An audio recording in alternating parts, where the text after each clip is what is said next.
For over 2,000 years, Buddhist teachings have helped people find peace, not by fighting against their thoughts, but by understanding them. Tonight, we will go on a journey to learn how Zen Buddhism can calm the anxious mind. Before we begin, feel free to share what time it is and where you're listening from. We live in a world that moves very fast.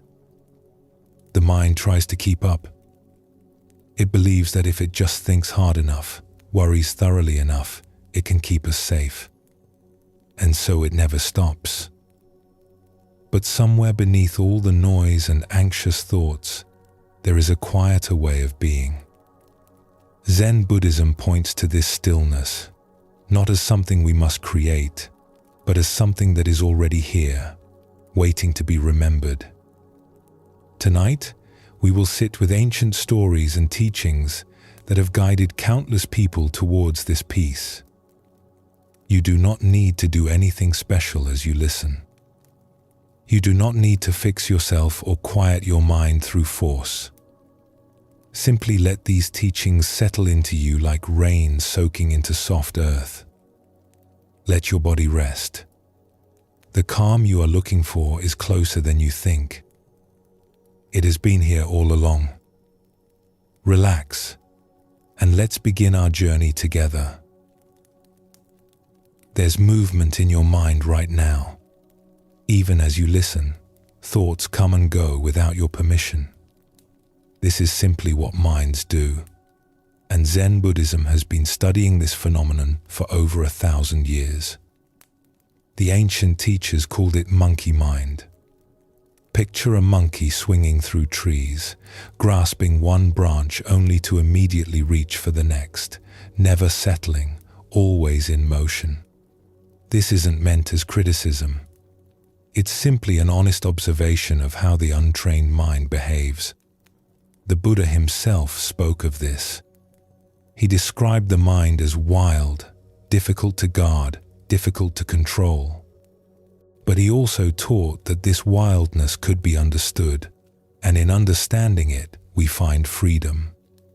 The trouble comes when we believe we are the monkey, when we identify so completely with every anxious thought that we forget there's something else here too, something watching, something that notices the movement without being swept away by it. Anxiety feels deeply personal. It seems like your particular burden, evidence of something uniquely wrong with you. But Buddhism teaches something different. It suggests that anxiety is less personal than it appears. It's what happens when any human mind gets caught in certain patterns of thinking and reacting. This is where Zen begins. Not with fixing or solving, but with looking. With the simple, radical act of paying attention to how your own mind actually works. There's an old Zen story that has been passed down through generations of teachers and students, and it begins on a misty morning by a river. A man was rowing his small boat across the water at dawn. The air was cool and soft, visibility was poor, but he knew this crossing well. He'd made it hundreds of times. The gentle rhythm of the oars was almost meditative, and his mind was quiet for once. Then, through the fog, he saw another boat approaching. It was heading directly toward him on a collision course. He called out a warning, but the boat kept coming. He waved his arms and shouted louder. Still it approached. He tried to row out of its path, but there wasn't time. The other vessel struck his boat with a solid thud, nearly throwing him into the cold water. The man was instantly furious. His peaceful morning had been shattered. His heart pounded against his ribs. Heat rose to his face. He gripped the side of the other boat, ready to unleash his anger on whoever had been so careless, so reckless, so utterly thoughtless. But when he looked into the boat, it was empty. Just an old vessel that had slipped its moorings somewhere upstream. No captain at the helm. No one to blame. Just weathered wood and river water, drifting wherever the current pushed it. The man stood there, hands still gripping the empty boat, and felt something strange happening inside him. His anger, which had felt so justified and so necessary just moments before, had nowhere to land. There was no target for it. No story of disrespect or carelessness or malice. And without a target, the anger simply began to dissolve. Like morning fog burning off as the sun rises. He sat back down. He watched the empty boat drift away into the mist. He picked up his oars and continued his crossing. But something had shifted in his understanding. That evening, he found himself in a dispute with a merchant at the village market. The merchant had overcharged him, or so he believed, and he felt the familiar heat building in his chest. The righteous words were forming, the accusations, the certainty that he was right and this other person was wrong. Then he remembered the empty boat. He paused and looked at the merchant more carefully. This was a man with tired eyes and worried lines around his mouth. A man with his own pressures and fears and sleepless nights. A man being pushed by currents the customer couldn't see. What if this person was also an empty boat? What if the overcharge was a mistake born of exhaustion, or a calculation born of desperation to feed a family, or simply a different understanding of fair value? What if none of it was aimed at him personally at all? The anger was still there. He still believed he'd been overcharged. But the story around the anger had changed completely. And with that change, he found he could speak calmly. He could negotiate. He could even walk away without feeling wounded. The transaction remained a transaction, not a referendum on his worth or the world's fairness. For years afterward, whenever the man felt anger or anxiety rising, he would ask himself a simple question: is this an empty boat? Usually it was. Buddhism teaches that so much of our suffering comes not from what happens, but from the stories we construct around what happens. The boat hitting us is just an event. Wood meeting wood. But our minds immediately want to know why, and who is responsible, and what this means, and whether it will happen again. We build elaborate narratives of blame and fear, and then we suffer from those narratives far more than we ever suffered from the original event. Anxiety works exactly this way. Something happens, some small uncertainty or discomfort, and the mind begins constructing stories. What if this means something terrible? What if I can't handle it? What if everything falls apart? The initial discomfort was real. That was the boat bumping into you. But the catastrophic tales that follow are stories, and Zen teaches that stories can be recognized as stories. They can be held more lightly. The practice isn't to stop having thoughts. That's impossible. The practice is to see thoughts as thoughts. To notice when you're building a story around an empty boat. And in that noticing, to find a little more space, a little more freedom, a little more choice in how you respond. But what happens when the thoughts won't stop? When anxiety isn't a passing visitor, but a constant presence, chattering in your ear from the moment you wake until you finally fall into restless sleep. A student once traveled many weeks to meet a Zen master who was known throughout the region for his extraordinary calm. This teacher had lived through wars. He had lost his monastery to fire, rebuilt it, and lost it again. He had buried students and friends. And yet everyone who met him spoke of a stillness that seemed to radiate from him like heat from a hearth in winter. The student arrived exhausted from his journey and agitated in his mind. He had spent the entire trip worrying about whether he would find the master, worrying about whether the master would see him, worrying about his family back home, his uncertain future, the state of the world, the state of his own heart. His mind had not been quiet for a single hour of the entire journey. He found the master sitting in a small garden behind a simple wooden building.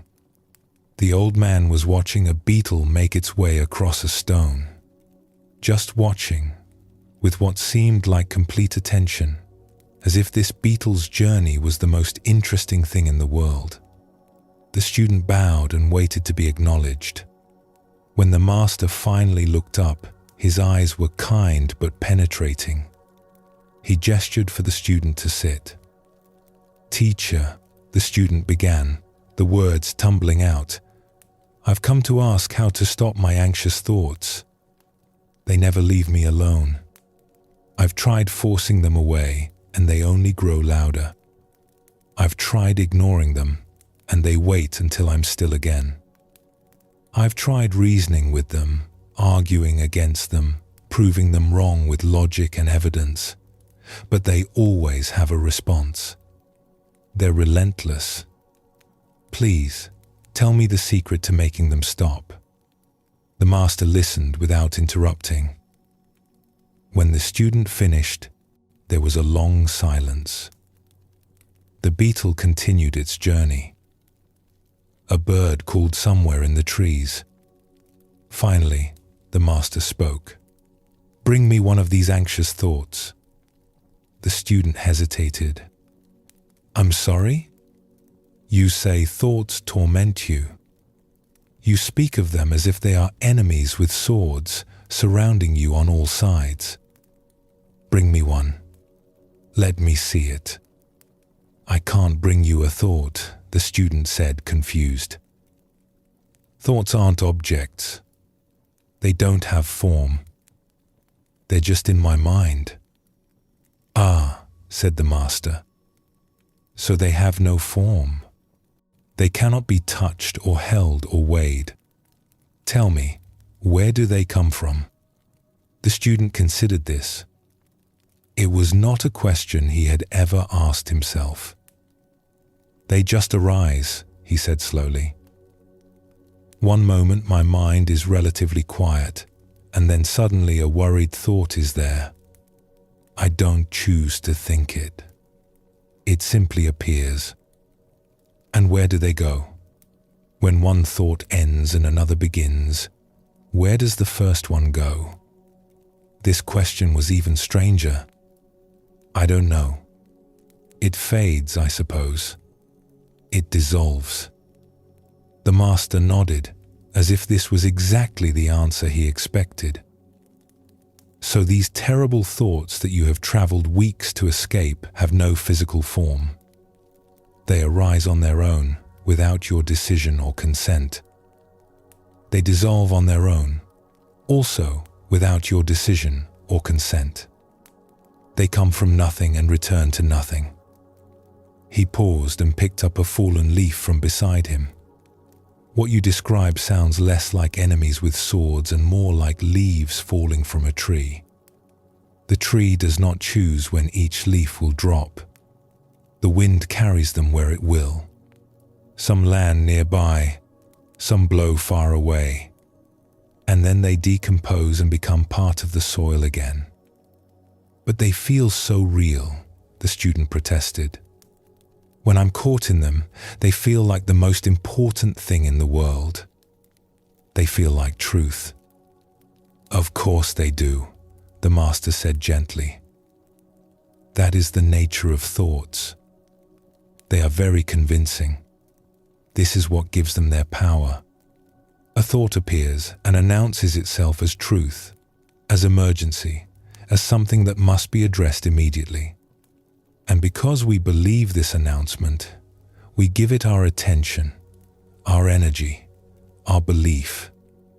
We climb onto the thought like climbing onto a wild horse, and then we are surprised when it carries us somewhere we did not want to go. So how do I stay off the horse? The master smiled. First, you must see that it is a horse. Most people don't even know they've mounted. They are so identified with their thoughts that they don't realize there is any separation possible. The thought arises, and they become it completely. They are the anger. They are the fear. They are the worry. But there is separation possible? You are experiencing it right now, the master said. We have been sitting here talking for some time. During our conversation, how many anxious thoughts have passed through your mind? The student reflected honestly. There had been many. Worries about his family. Doubts about whether this teaching would help. Concerns about his long journey home. They had come and gone like weather. Many, he admitted. And yet you are still here. You were not carried away by any of them. You noticed them, perhaps, but you did not become them. You did not stand up and run home to check on your family. You did not storm away in doubt. The thoughts arose, and you let them pass, and you remained in this garden with this beetle and this old man. The student realized this was true. The thoughts had been there, but they had not consumed him. They had been more like sounds in the distance than commands he had to obey. The practice is not to stop thinking, the master continued. That is like trying to stop the wind. The practice is to stop believing that every thought requires your complete attention and identification. You are not your thoughts. You are that which is aware of thoughts. Do you understand the difference? I think so, the student said. But how do I remember this when the thoughts are very loud? You forget. And then you remember. And then you forget again. And then you remember again. This is the practice. It is not a destination you arrive at once and then stay forever. It is a returning, over and over, countless times. Every time you notice that you have been lost in thought and you come back to the present moment, that is the practice. That is enlightenment in that moment. Not some special state, but simply waking up from the dream of thought. The student stayed with the master for 3 more days. They did not have many conversations. Mostly the student watched the old man go about his simple tasks, sweeping the garden, preparing tea, sitting in stillness as the morning light changed to afternoon and the afternoon faded into evening. And in that watching, the student began to understand. The master was not someone who never had thoughts. He was simply someone who had learned to let thoughts come and go without mounting every one like a wild horse. His peace was not the absence of a mind, but a different relationship to the mind he had. On the morning the student left, the master gave him a small gift, a smooth stone from the garden. When you find yourself caught in thoughts, the master said, hold this stone. Feel its weight, its temperature, its texture. Let it remind you that you are here, in this moment, in this body. The thoughts are just weather. You are the sky. There is another story, less famous but equally instructive, about a woman who came to practice at a small temple in the mountains. She was a potter by trade, and her hands knew the feel of clay better than they knew anything else. But her mind was another matter. It spun constantly with worries. Would her kiln fire properly? Would her pots sell at market? Was her daughter making good choices? Was her aging mother being cared for well enough? The questions never stopped, and they had worn grooves in her thinking like water wearing grooves in stone. The teacher at this temple was a woman herself, unusual for that time and place. She had a reputation for unconventional methods and for seeing directly into the hearts of her students. When the potter explained her troubles, the teacher simply nodded and said, "Good. You will work in the kitchen." The potter was confused. She had come for meditation, instruction, for wisdom, for some technique to quiet her racing mind. Instead, she was given vegetables to chop. For 3 days, she chopped vegetables. Carrots, onions, radishes, greens. Her hands, so skilled with clay, felt clumsy with the knife. And all the while, her mind continued its worried spinning. She thought about her business back home. She thought about whether this was a waste of time. She thought about what the teacher must think of her. She thought about thinking too much. On the 4th day, the teacher came into the kitchen and watched her work for a while. Then she asked a simple question. "When you are forming a pot on your wheel, what are you thinking about?" The potter paused, knife in mid-air. She considered the question honestly. "Nothing," she said finally. "When I am at the wheel, I am just at the wheel. My hands know what to do. I am not thinking about the pot. I am making the pot. And your worries? Where are they when you are at the wheel?" The potter realized something she had never noticed before. They're not there. When I am truly working the clay, there is no room for them. There is only the clay and my hands and the shape that is forming. The teacher smiled. "So you already know how to be free from the spinning mind. You have known for years. You simply didn't recognize it." She gestured at the vegetables, the knife, the cutting board. "This is the same. When you chop, just chop. When you breathe, just breathe. When you walk, just walk." The worried mind requires you to be somewhere else, thinking about something else. It cannot survive your full presence here and now. The potter understood, but she had a practical concern. "I cannot spend my whole life at the potter's wheel or in a temple kitchen. I have to live in the world where there are real problems that need thinking about." "Of course," said the teacher. "The practice is not to never think. Thinking is useful. Planning is necessary. The practice is to know the difference between thinking that serves you and thinking that spins without purpose. When you are at your wheel, you think about the pot. When you are selling at market, you think about prices and customers. This is natural thinking, thinking that belongs to the moment.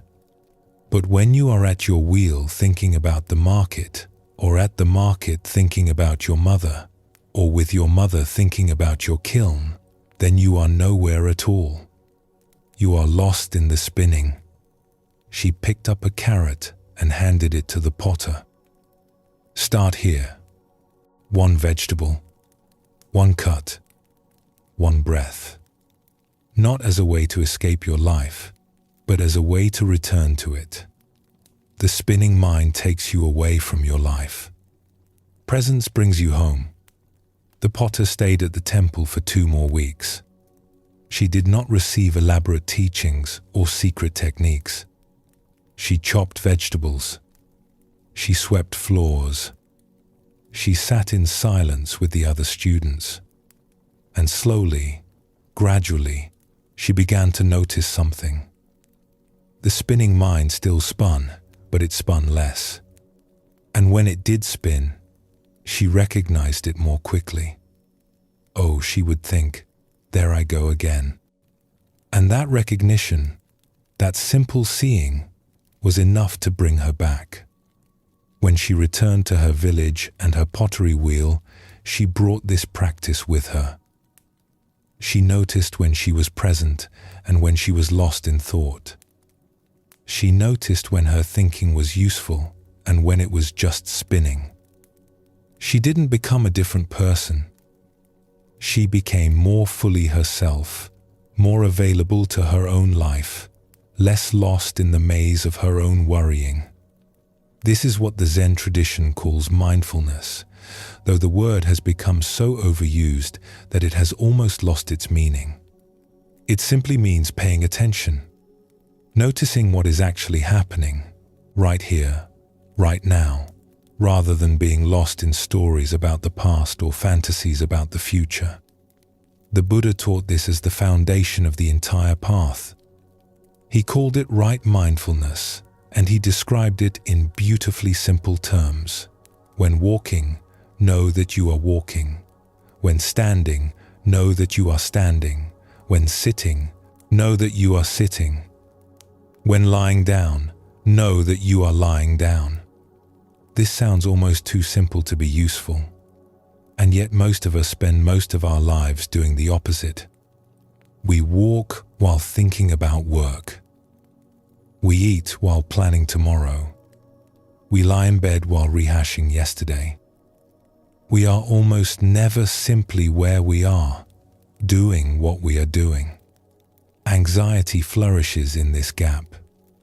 It lives in the space between where you are and where your mind has wandered off to. It grows stronger every time you abandon the present moment for some imagined future or remembered past. But when you are fully here, fully present, anxiety has nowhere to take root. Not because you've solved all your problems or eliminated all uncertainty, but because you've stepped out of the mental storytelling that amplifies fear into something overwhelming. This is where we begin the journey of calming the anxious mind. Not with techniques for conquering fear, but with something gentler and more fundamental. With seeing. The Buddha taught that right understanding is the foundation of the path. Before we can walk toward peace, we must see clearly where we are and how we got here.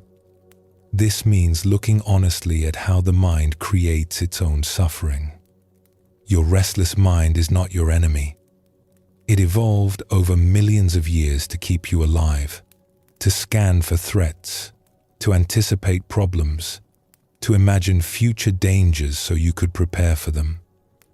This was useful when threats were immediate and physical, when a moment's inattention could mean death. But now the threats have changed. They are abstract, complex, often imaginary.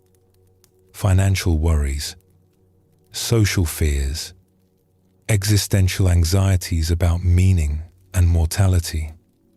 The mind, still running its ancient software, treats all of these as emergencies. It sounds the alarm constantly, not because you are in danger, but because that is what it evolved to do. Zen practice does not ask you to silence this mind. That would be like asking a bird not to fly or water not to flow. Instead, it invites you to understand the mind, to see its patterns clearly, and to discover that you are not identical to those patterns. The thoughts will continue. The monkey will keep swinging. But you can learn to watch without being caught. You can learn to listen without obeying. You can learn, as that old master taught, that you are the sky and thoughts are just weather passing through. There is a traditional saying in Zen, "Before awakening, I chopped wood and carried water. After awakening, I chop wood and carry water." The activities don't change. Life doesn't become something other than what it is. But the relationship shifts. You are no longer lost in the dream of thought. You are present for your own life. This is what we are cultivating here. Not a special state of permanent bliss. Not freedom from ever having another anxious thought. Simply a clearer seeing, a lighter holding, a recognition that thoughts are thoughts and you are you. And in that recognition, there is peace. Not the peace of silence, but the peace of understanding. This is enough for now. We have taken the first step together. We've looked at the restless mind with curiosity instead of judgment. We've met the empty boat and seen how our stories multiply our suffering. We've learned from the old master that thoughts are not commands, that they arise and pass like leaves on the wind, and that we can watch them without becoming them. In what follows, we will go deeper. We will explore the art of stillness and the gentle practice of letting go. We will discover how the present moment can become a refuge from anxiety's grip. We will learn what the Buddha meant when he taught that impermanence is not something to fear, but something that sets us free. But for now, rest with what is.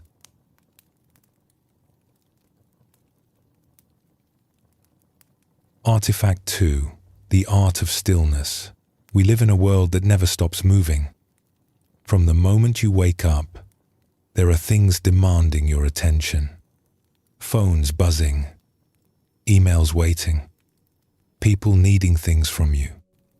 The noise doesn't stop, and somewhere along the way, you forgot what silence feels like. Zen offers something simple in response to all this chaos. It offers stillness, not as an escape from life, but as a way to meet life more fully. The practice of sitting meditation, called zazen in Japanese, has been at the heart of Zen for over 1,000 years. But it's often misunderstood. People think meditation is about achieving something, about reaching a special state where thoughts stop and bliss begins, about becoming someone calmer, better, more spiritual. But that's not what zazen is. Zazen is just sitting, nothing to achieve, nowhere to get to, no special state to reach. You sit down, you breathe, you notice what's happening. That's it. This might sound disappointing if you came looking for magic. But there's something deeply freeing about a practice that asks nothing of you except your presence. You don't have to be good at it.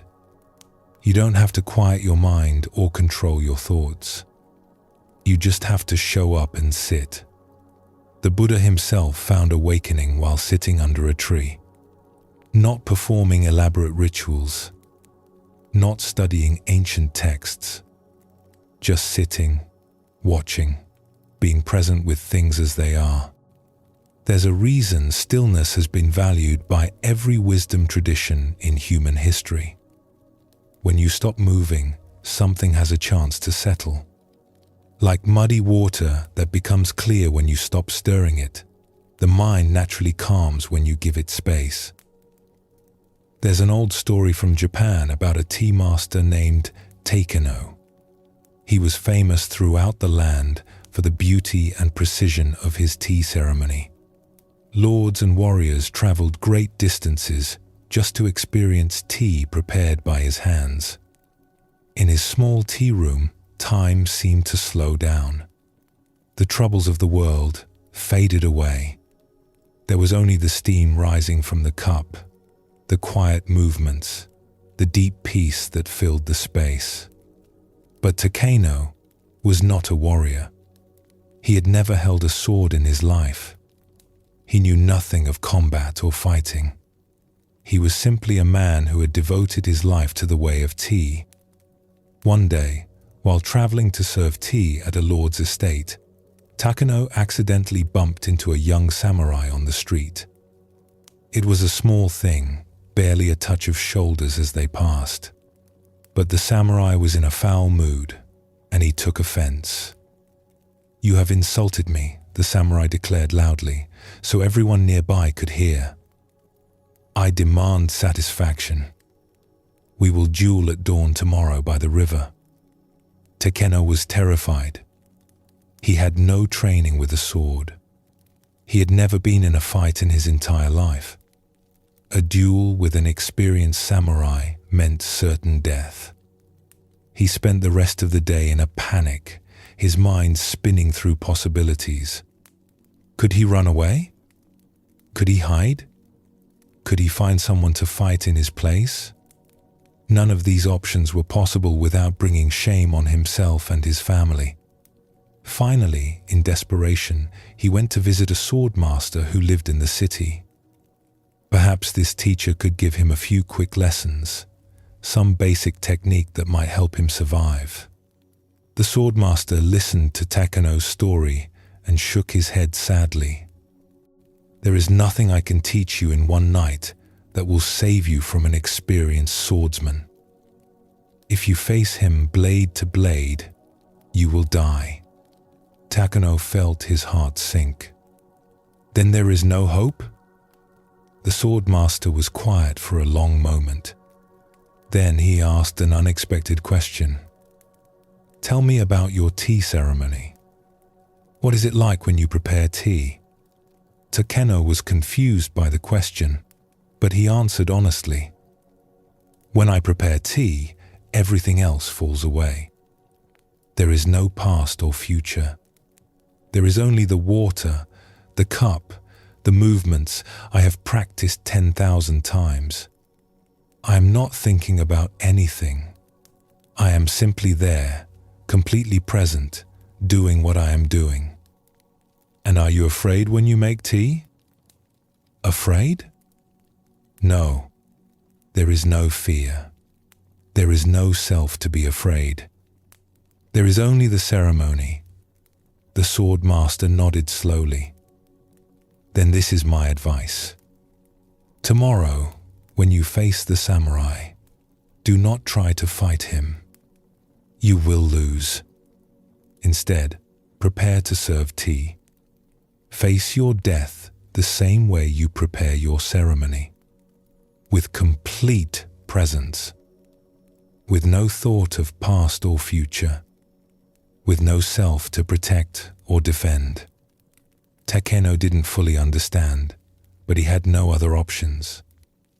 That night, he sat in stillness, preparing himself not to fight, but to die with the same grace with which he had lived. The next morning, he walked to the river where the samurai waited. A small crowd had gathered to watch. The samurai drew his sword and took his fighting stance, ready to strike. Takeno removed his outer robe calmly, folding it with the same care he would use in his tea room. He placed it neatly on the ground.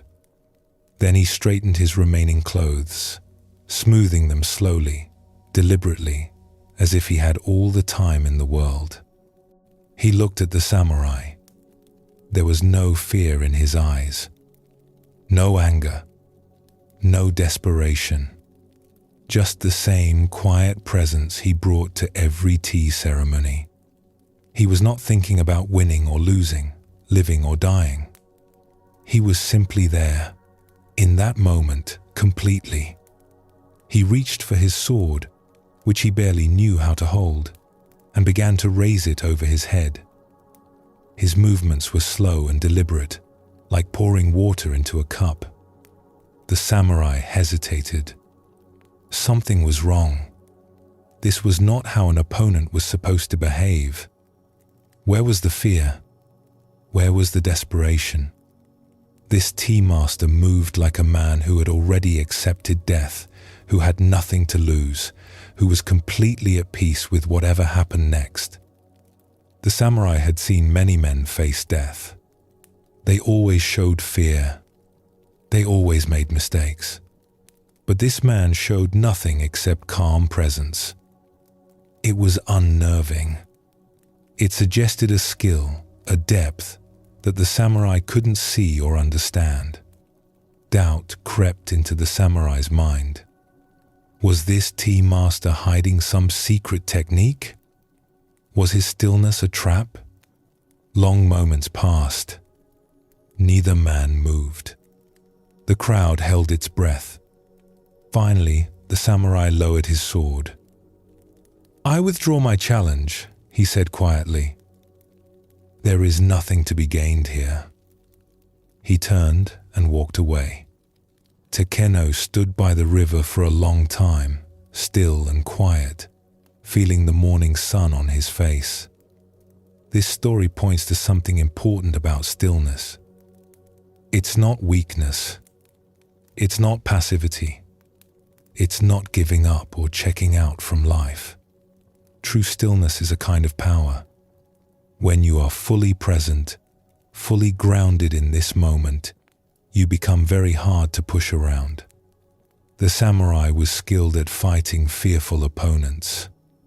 He knew how to exploit their panic, their mistakes, their scattered attention.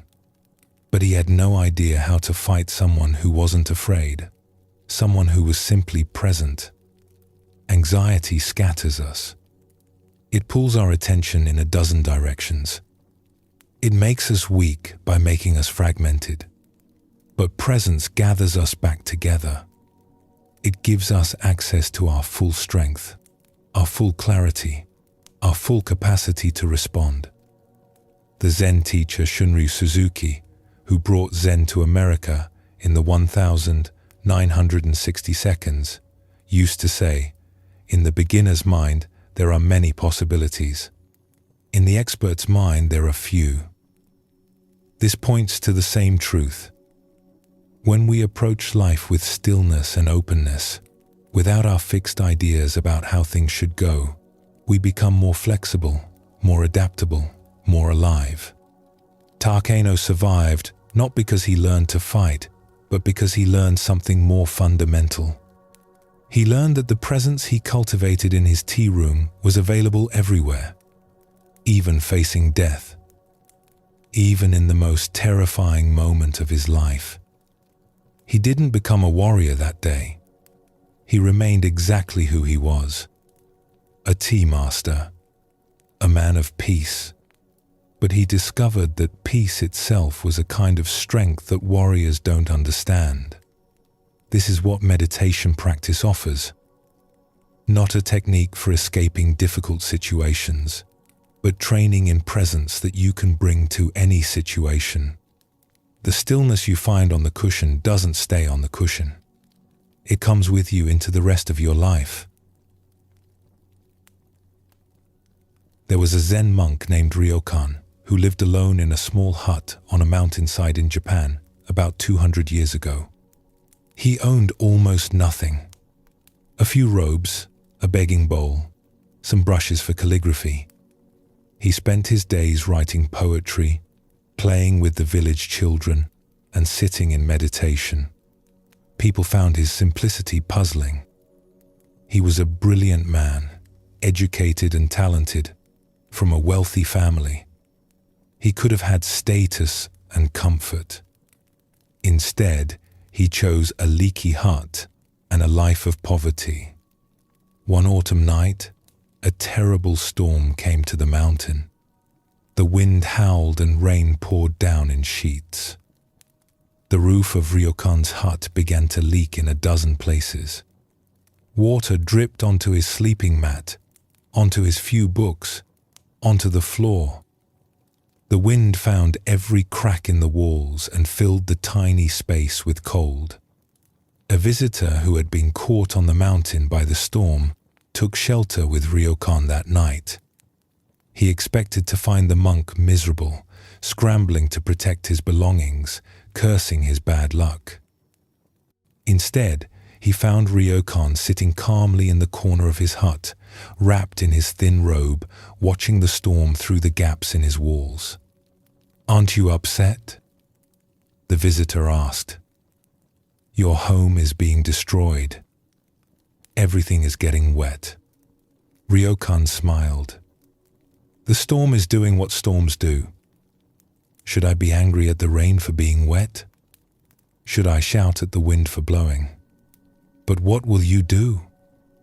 Right now, I am watching a storm. It is quite beautiful, actually. Listen to how the wind sounds in the trees. Look at how the lightning makes everything bright for a moment." The visitor was amazed. He had never met anyone who could sit so peacefully in the middle of chaos.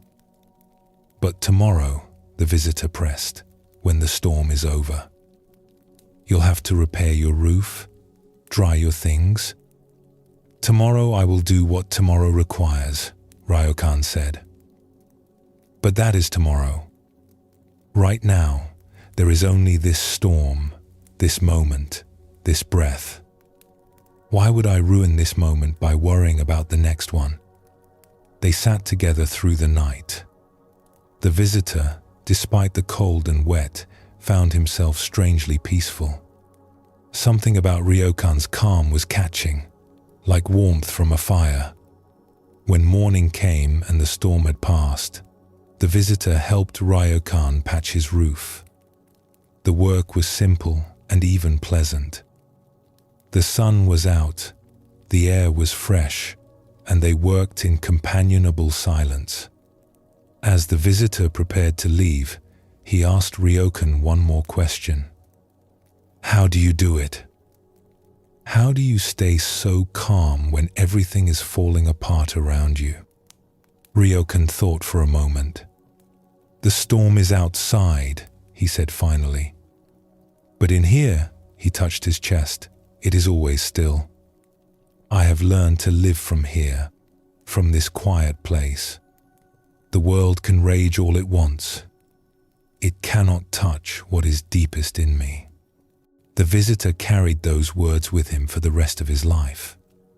Years later, when he faced his own storms, he would remember that leaky hut, that calm monk, that simple teaching. The storm is outside. Inside, it is always still. Ryokan was not pretending the storm wasn't happening. He wasn't using positive thinking to convince himself everything was fine. His roof really was leaking. His things really were getting wet. He would really have work to do when morning came. But he understood something that most of us miss. Suffering comes not from the storm itself, but from our argument with the storm. From our insistence that this shouldn't be happening. From our mental time travel into tomorrow's problems while we're still in today. The rain was just rain. The wind was just wind. His mind was the thing that could turn rain into disaster, wind into tragedy. And his mind was also the thing that could simply let rain be rain. This is what Buddhist teachers mean when they talk about acceptance. Not resignation, not giving up, but stopping the war with reality. The storm is here. It's already here. Fighting against its existence doesn't make it go away. It just adds a layer of suffering on top of the original discomfort. Ryokan had practiced stillness for so many years that he could find it even in chaos. This didn't make his life easier in any material sense. He was still poor. His hut still leaked. But he had found something that poverty couldn't touch and storms couldn't shake. This is what all the meditation masters point to. There is a stillness inside you that cannot be disturbed by circumstances. It's not something you have to create or achieve. It's already there, waiting to be noticed. When you sit in meditation, you're not building this stillness. You're uncovering it. Layer by layer, you let go of the noise and activity and worry, and what remains is a quiet that was there all along. The Buddhist tradition calls this our true nature. It's not something special that only monks and masters possess. It's what you are, underneath all the doing and thinking and worrying. The clouds may cover the sky, but the sky is always there. The waves may churn on the surface, but the ocean depths remain calm. You've probably touched this stillness before, even if you didn't have a name for it. Maybe it was a moment in nature when everything suddenly felt peaceful and right. Maybe it was holding a sleeping child and feeling time stop. Maybe it was a moment of deep focus when the busy mind finally fell quiet. These moments show you what's always available. The practice of meditation just helps you find your way there more reliably, more often, eventually even in the middle of a storm. There's a common misunderstanding about meditation that's worth addressing. Many people believe that good meditation means having no thoughts. They sit down, thoughts arise, and they think they're doing it wrong. But the Zen masters are very clear about this. The point is not to stop thinking. The point is to change your relationship with thinking. Thoughts will come. That's the nature of having a brain. The question is, do you get swept away by every thought, or can you let thoughts pass like clouds while you remain still?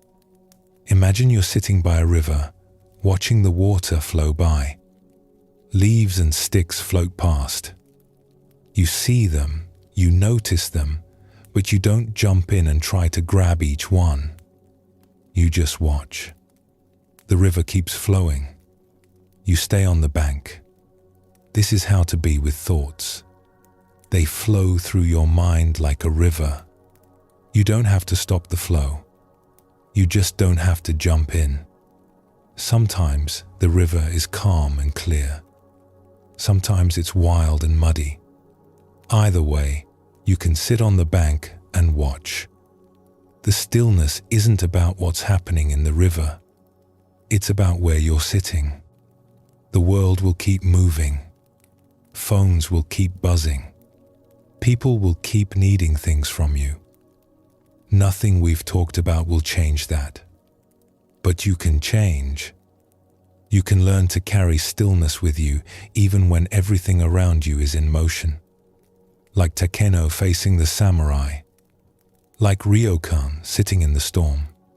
You can find that place inside where it's always quiet, and you can learn to live from there.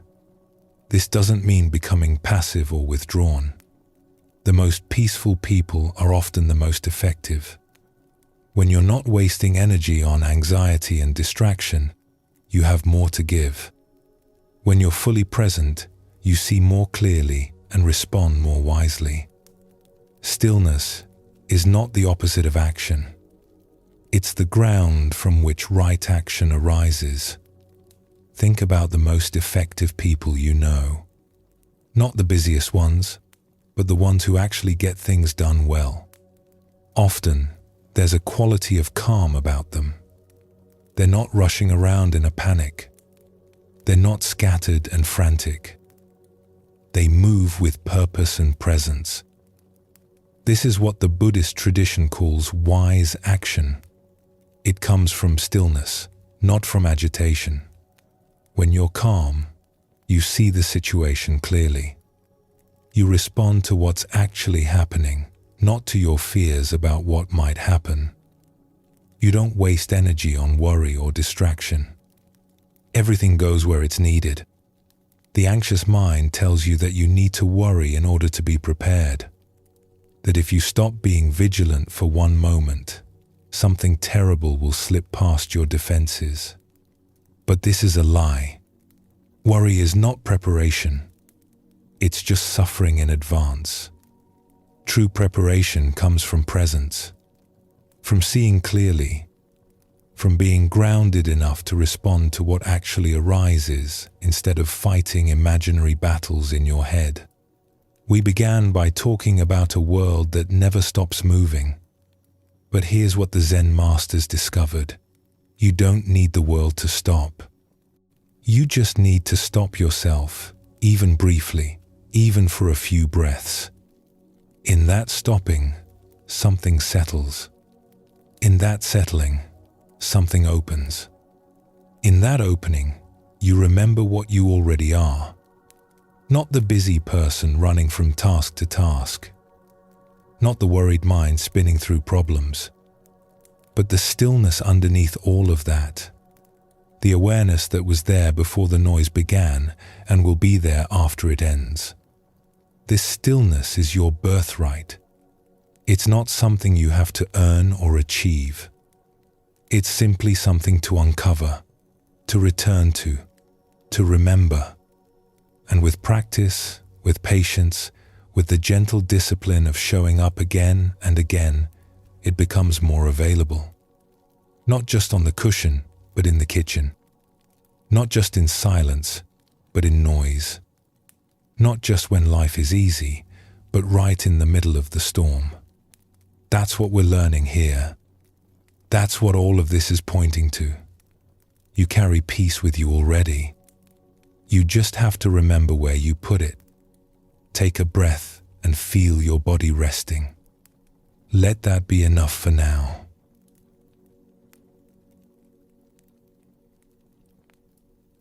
We've looked at the restless mind. We've explored the power of stillness. Now we come to something that might be the most important teaching of all, and also the most misunderstood. Letting go. These two words get used a lot. Self-help books tell you to let go. Well-meaning friends tell you to let go. You probably tell yourself to let go. But what does it actually mean? And why is it so hard? The Buddha taught that clinging is at the root of our suffering. Not pain itself, but the way we grip onto things. We cling to pleasant experiences, wanting them to last forever. We cling to ideas about how life should be. We cling to our sense of who we are and how others should see us. We cling to the past. We cling to our fears about the future. All this clinging creates tension. It's like making a fist and holding it tight all day long. After a while, your hand aches. Your arm is exhausted. You've used so much energy just holding on. And here's the strange part. Most of the time, we don't even know we're doing it. The gripping has become so normal that we've forgotten there's another way. Letting go isn't about forcing yourself to stop caring. It isn't about becoming cold or detached. It isn't about pretending things don't matter. It's about softening the grip, opening the fist, allowing things to be as they are, even when they're not as you wish they were. This is one of the kindest things you can do for yourself, and one of the hardest to learn. There was a Zen master who had a cup that he loved very much. It wasn't valuable in any worldly sense. Just a simple clay cup, handmade, with a small chip on the rim and a glaze that had worn thin in places. But he had used this cup every day for 30 years. He had drunk his morning tea from it thousands of times. It had been with him through everything, a quiet companion to his days. His students noticed how carefully he handled this cup, how he washed it gently after each use and placed it back on its shelf with attention.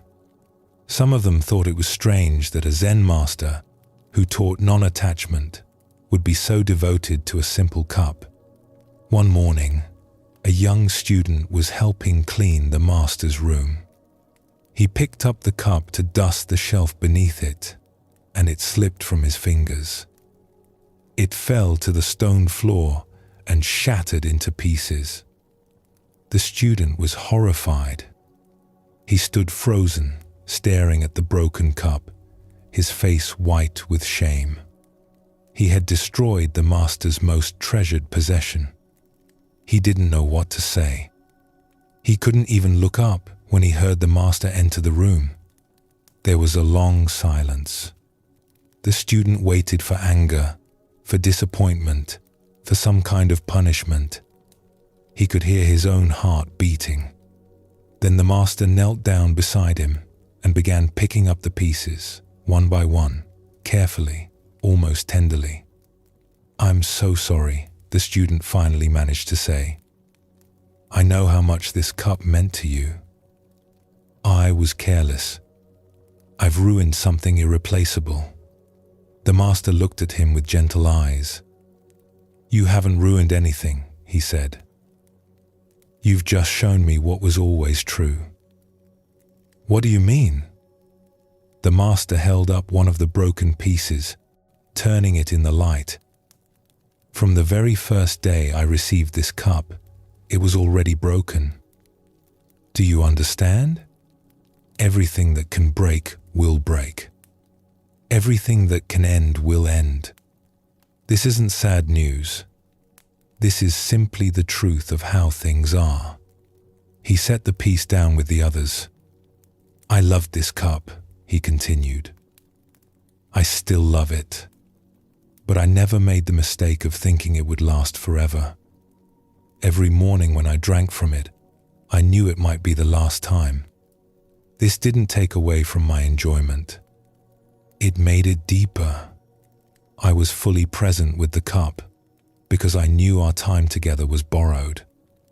The student was quiet, taking this in. The cup was always going to break, the master said. Today, tomorrow, next year, 100 years from now. What difference does it make? What matters is that I appreciated it while it was whole. What matters is that I didn't waste our time together worrying about losing it. He smiled at the student. And now a new teaching begins. How to appreciate the memory of the cup. How to let go of what is gone. How to find peace with empty hands. He stood up slowly and looked at the empty space on the shelf where the cup had always sat. Clean up these pieces carefully, he said. And thank you. You have given me a good lesson today. The student gathered the broken pieces with great care, wrapping them in cloth. He expected to throw them away, but something made him keep them instead. Years later, when he had become a teacher himself, he would sometimes take out those broken pieces and show them to his own students. He would tell them the story of that morning, of his shame and the master's gentle response. He would hold up a fragment of glazed clay and say, "This taught me more about letting go than any book or lecture ever could." And his students would look at the broken pieces and understand something that words alone could never convey. That we can love what is broken. That we can find peace with what is gone. That letting go doesn't mean forgetting.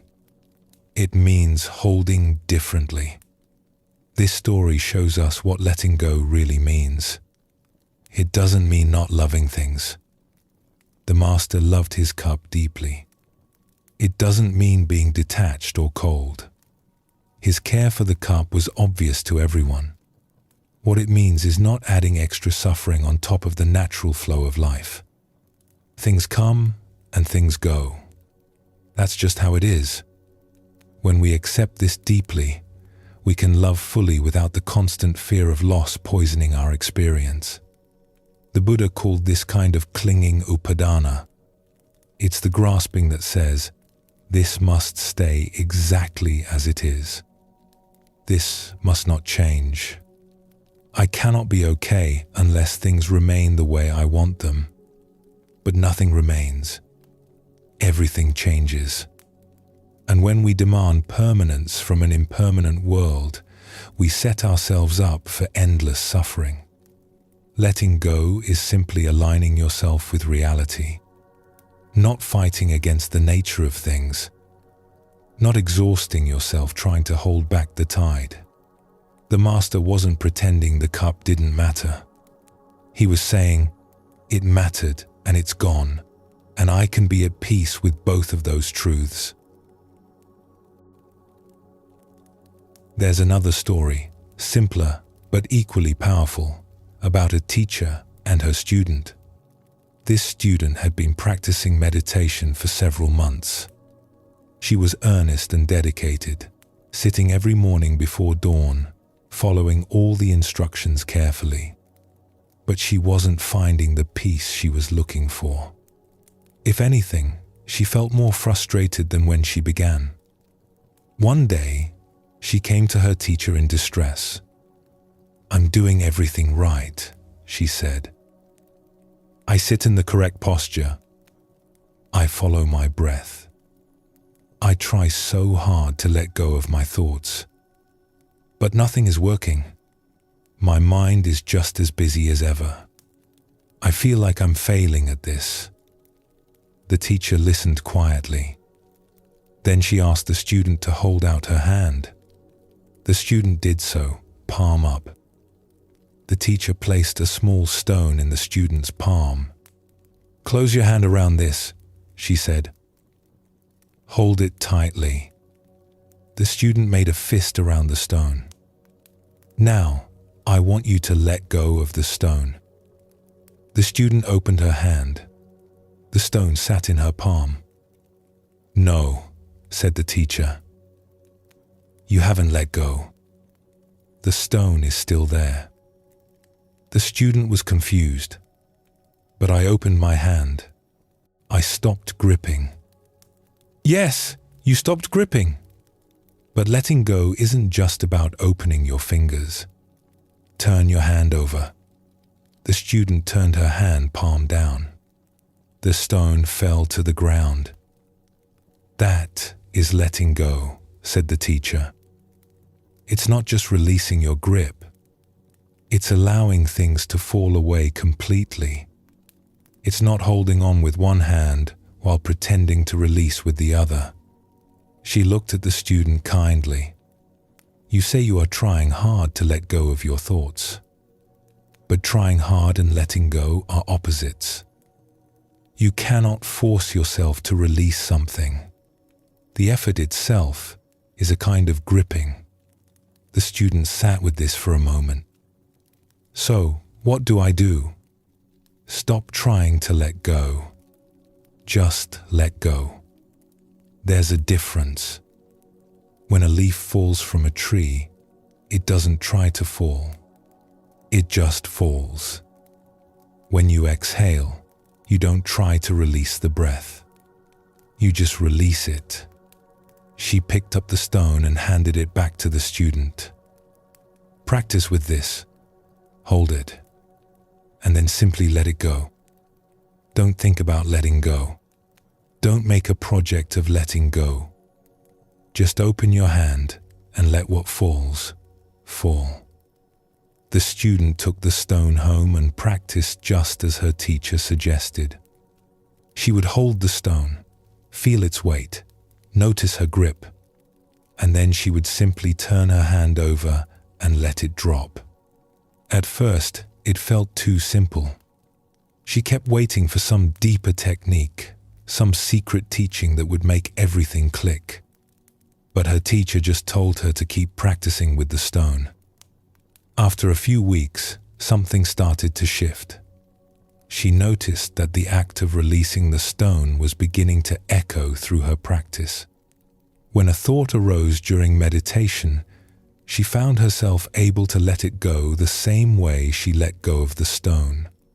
Not fighting it, not pushing it away, just allowing it to fall from her awareness naturally. She realized that all her striving had been another form of holding.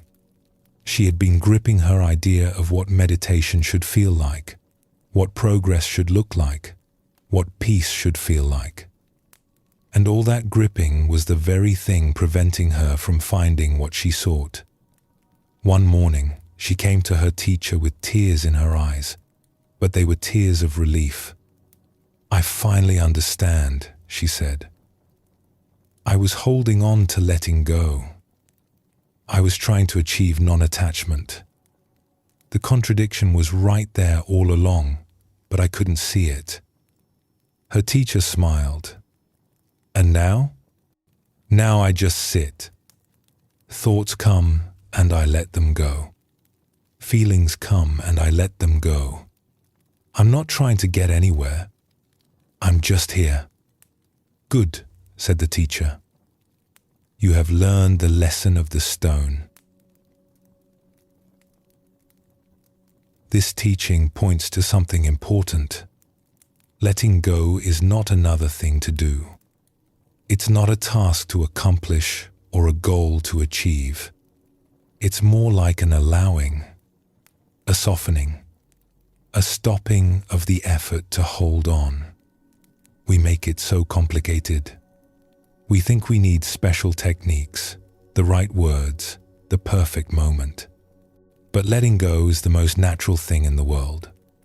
We do it every time we exhale. We do it every time we fall asleep. We do it every time we set something down. The problem is that we've forgotten how natural it is. We've gotten so used to gripping that releasing feels strange, even frightening. What am I without my worries? Who am I if I'm not holding on to my stories, my grievances, my fears? These questions can feel threatening. But here's what the Zen masters discovered. What remains when you let go is not emptiness. It's freedom. It's space. It's the chance to be fully here, unburdened by everything you were carrying. Let's talk about what we actually hold on to, because it's not usually what we think. We think we're holding on to people, situations, things. We think if we just grip hard enough, we can keep them from changing or leaving or ending. But really, we're holding on to our ideas about these things, our expectations, our demands that reality be a certain way. There's a Zen saying, "The finger pointing at the moon is not the moon." We get so attached to our ideas about things that we forget the ideas are not the things themselves. We fall in love with the map and forget about the territory. A mother clings to her idea of who her child should become. When the child grows into someone different, she suffers. Not because her child is wrong, but because reality doesn't match her picture. She's clinging to a map while the actual territory has gone somewhere beautiful she never imagined. A man clings to his idea of what a successful career looks like. When his path takes an unexpected turn, he suffers. Not because the new path is bad, but because it's not what he had imagined. He's still carrying an old map while standing in new and potentially wonderful country. We cling to the idea that we should be further along by now, that life should be easier, that people should treat us differently, that we shouldn't have to feel this way. All these shoulds, all these demands, they're the real source of our gripping. And they're all in our minds. They're not in reality. Reality is just doing what it does. We're the ones arguing with it. This is what Buddhist teachers mean when they talk about the difference between pain and suffering. Pain is inevitable. Bodies get sick. Hearts get broken. People we love go away. That's the nature of human life, and no amount of spiritual practice will change it. But suffering, the Buddha taught, is optional. Suffering is what we add on top of pain through our resistance, our demands, our insistence that things should be other than they are. Pain is the wound. Suffering is picking at the wound, refusing to let it heal, making it worse with our constant attention and upset. When we let go of our demands, we don't let go of the pain. We let go of the suffering. We allow the wound to be a wound, to heal in its own time, without adding more damage through our struggle against it. Letting go, then, is mostly an inner movement. It's releasing the ideas, the expectations, the demands. It's allowing reality to be what it is, without requiring it to be something else first. This doesn't mean you become passive or stop working toward things you care about. The Buddha was very active. He walked hundreds of miles. He taught for 45 years. He helped countless people. But he wasn't attached to outcomes. He did what he could, and he let go of the rest. This is the middle path. Not pushing and forcing and demanding. Not giving up and withdrawing and going numb, but engaging fully with life while holding it all lightly. There's a practice in Buddhism called metta, usually translated as loving kindness. It involves silently repeating phrases of goodwill toward yourself and others. May you be happy. May you be peaceful. May you be free from suffering. At first glance, this might not seem related to letting go, but there's a deep connection. When you practice metta towards someone you're struggling with, you're letting go of your grievance. You're releasing the grip of resentment. You're not saying what they did was okay. You're just choosing not to carry the burden of anger anymore. When you practice metta toward yourself, you're letting go of harsh self-judgment.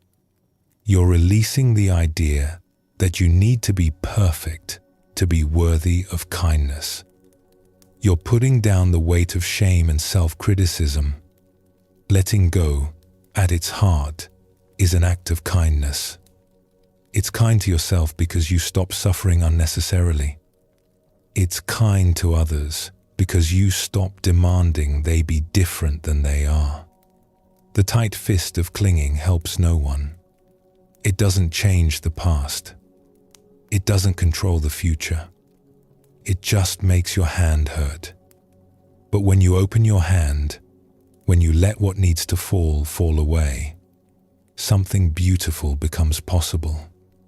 Compassion flows more freely. Connection becomes easier. You have room for what's actually here instead of being crowded out by everything you're holding on to.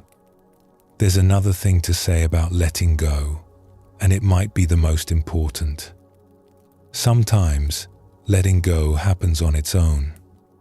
We think we have to do something, to work at releasing, to figure out the right technique. And sometimes that's helpful. But often, letting go is less about doing and more about ripening. You carry something for as long as you need to carry it. And then one day, without any special effort, you notice it's not so heavy anymore.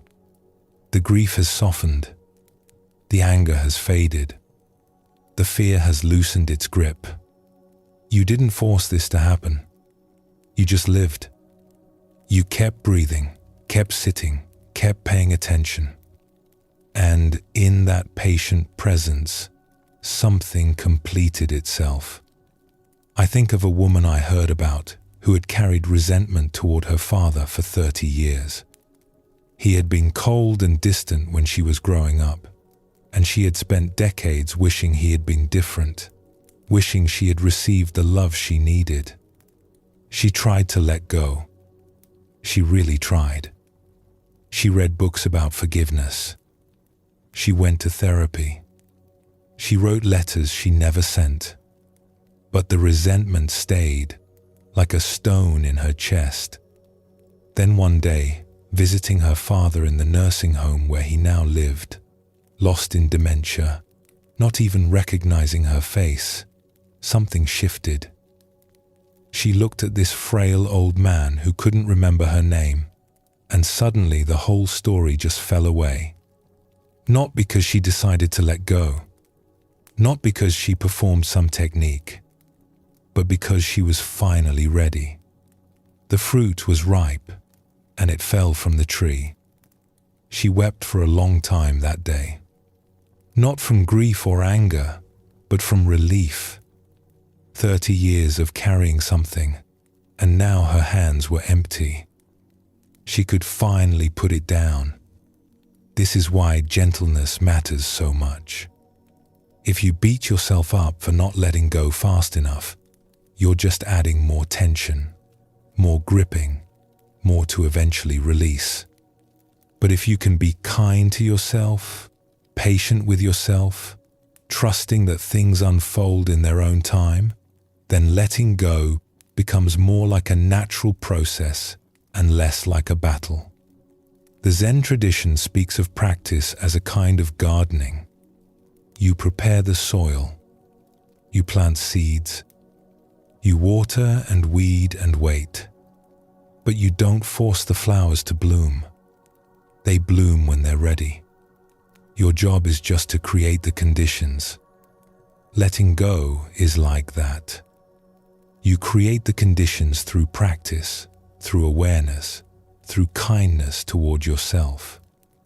And then you trust the process. Some things will release quickly. Others will take years. That's okay.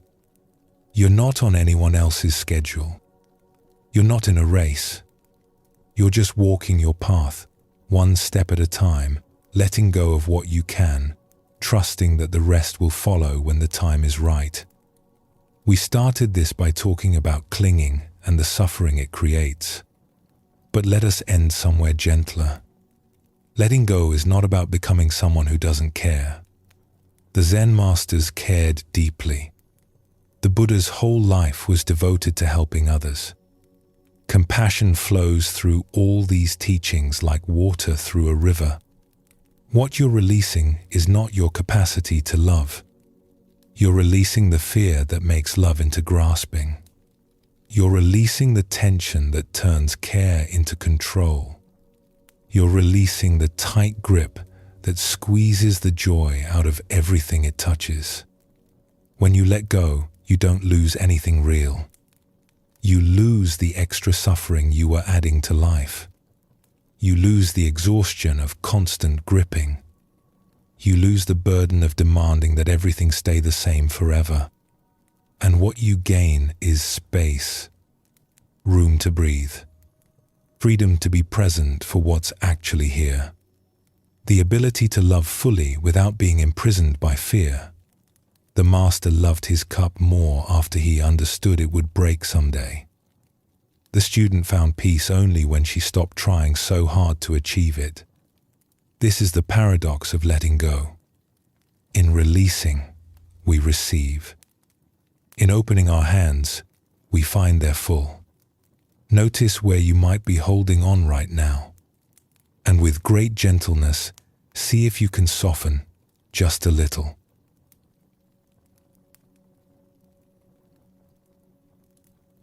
There is a simple truth at the heart of Buddhist teaching that can change everything once you really understand it. Anxiety cannot exist in the present moment. It seems to exist here. It feels like it's happening now. But if you look closely, you'll find that anxiety is always about somewhere else, some other time, some imagined future or remembered past. Think about the last time you felt anxious. What was your mind doing? Almost certainly, it was somewhere other than where your body was. It was rehearsing a conversation that hadn't happened yet, or replaying one that was already over. It was imagining worst-case scenarios, building elaborate mental movies of disasters that might never come. It was time traveling, leaving the present moment behind while your body sat there alone, heart racing, palms sweating, responding to something that wasn't actually happening. This is how anxiety works. It hijacks your attention and carries it away from here and now, from this breath and this moment, into territories that exist only in your mind. And as long as you follow it there, as long as you believe that the imagined future is real and demands your immediate attention, anxiety will continue to run your life. But there's good news hidden in this understanding. If anxiety lives in the future and the past, then the present moment is a refuge. It's a place anxiety cannot follow you if you truly arrive there. Not a future present that you're imagining, not a memory of a past present, but this one, right here, right now, as your eyes move across these words and your lungs draw breath. The Zen masters understood this deeply, and they developed practices specifically designed to help us return to the present moment again and again. They knew that presence isn't a destination you arrive at once and then stay forever. It's more like a home you keep coming back to, a refuge you can always find when you remember to look for it.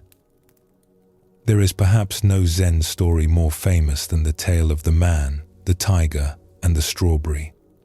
It has been told for centuries, passed from teacher to student, across countless generations, because it captures something essential about what it means to be fully present, even in the most terrifying circumstances.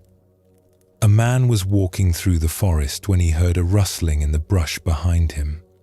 He turned and saw a tiger emerging from the trees, eyes fixed on him, muscles tensing for the chase.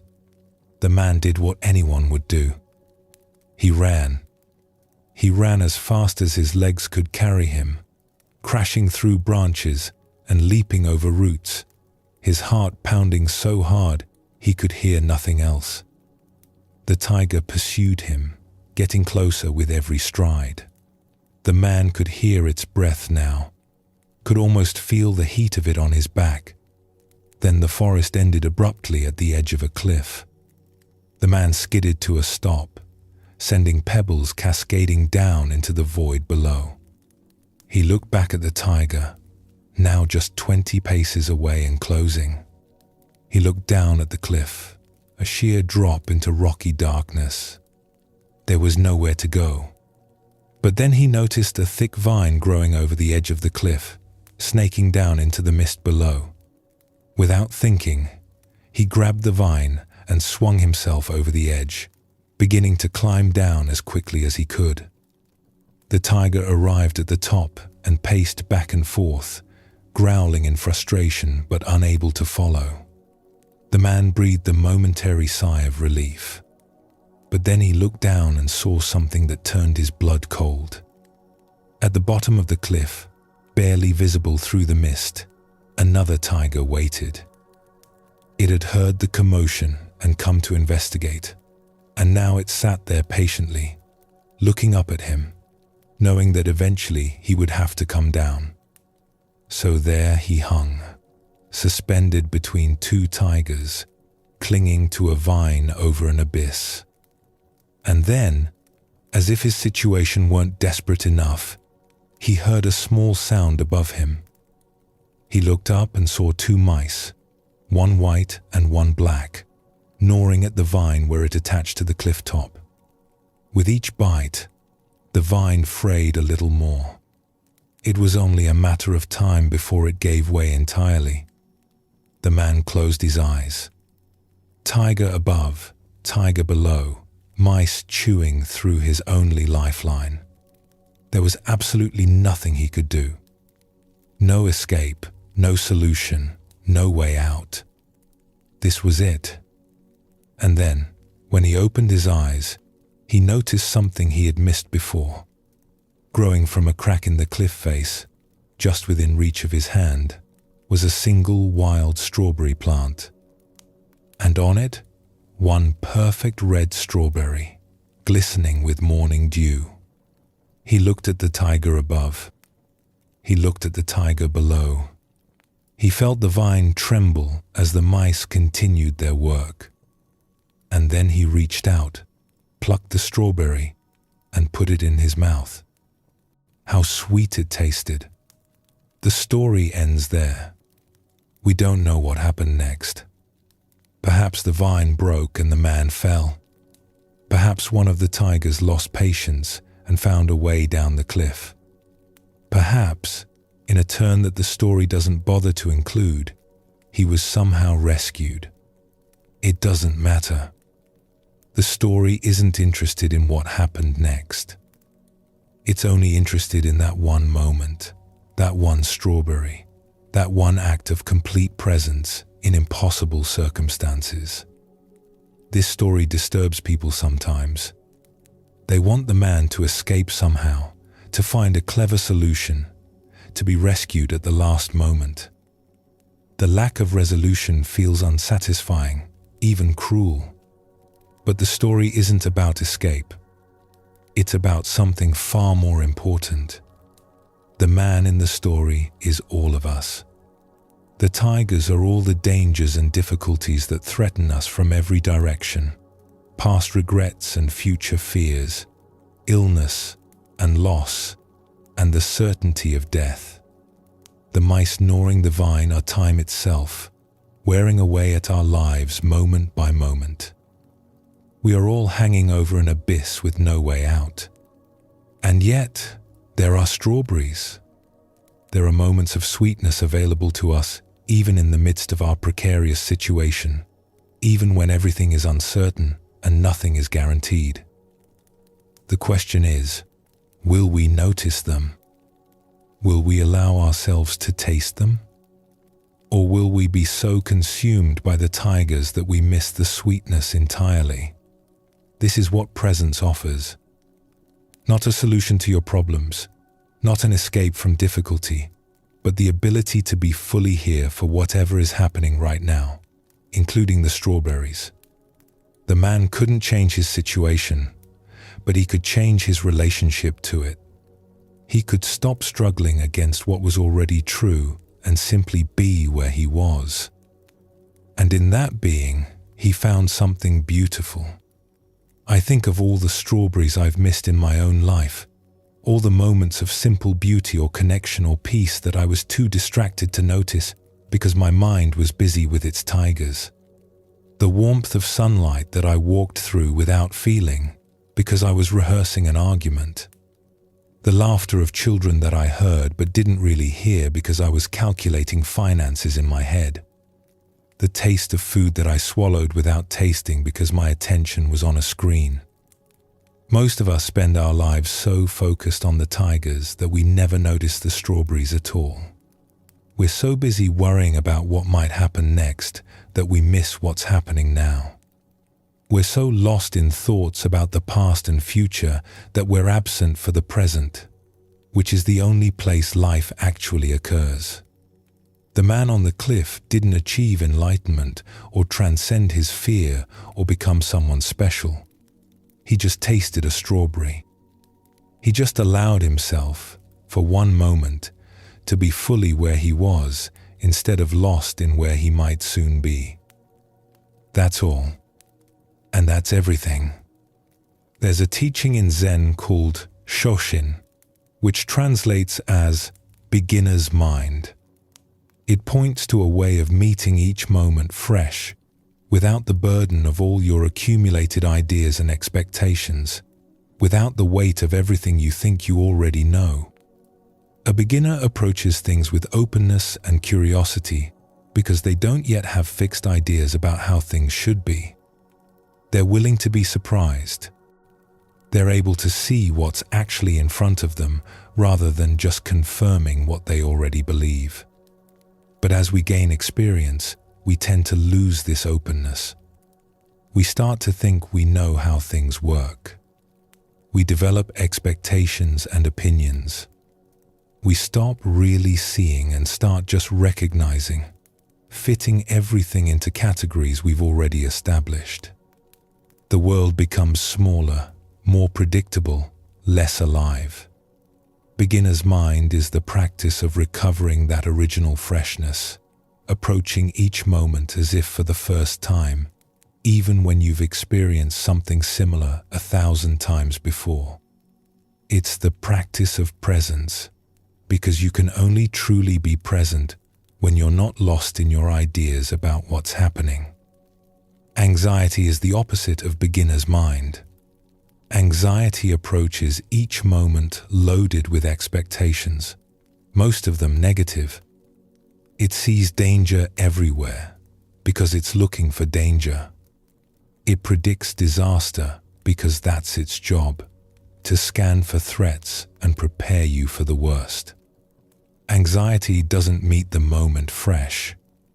It meets the moment with a whole suitcase full of fears and assumptions that it unpacks before even looking at what's actually there. But when you practice presence, when you cultivate beginner's mind, you give yourself the chance to actually see what's in front of you. And what's in front of you, in this present moment, is almost never as bad as what anxiety was imagining. There's another story, this one from China, about a wealthy merchant who came to visit a famous Zen master. This merchant was very successful in the worldly sense, with a large trading business, many employees, and a beautiful home filled with expensive things. But despite all his success, he was miserable. His mind never stopped churning with worries about his business, his competitors, his future. He couldn't sleep. He couldn't enjoy his food. He couldn't be present with his family because his thoughts were always elsewhere, calculating and planning and fearing. He had heard that this particular Zen master was very wise, that he had helped many people find peace. So the merchant made the long journey to the master's simple temple in the mountains, hoping to find relief from his endless anxiety. When he arrived, the master welcomed him warmly and invited him to sit for tea. The merchant, eager to get to the point, immediately began describing his problems.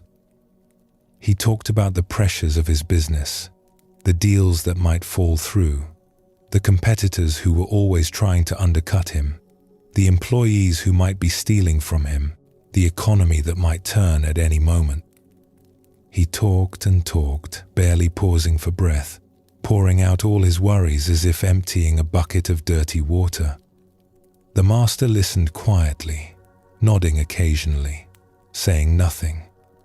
When the merchant finally ran out of words, the master picked up the teapot and began to pour tea into the merchant's cup.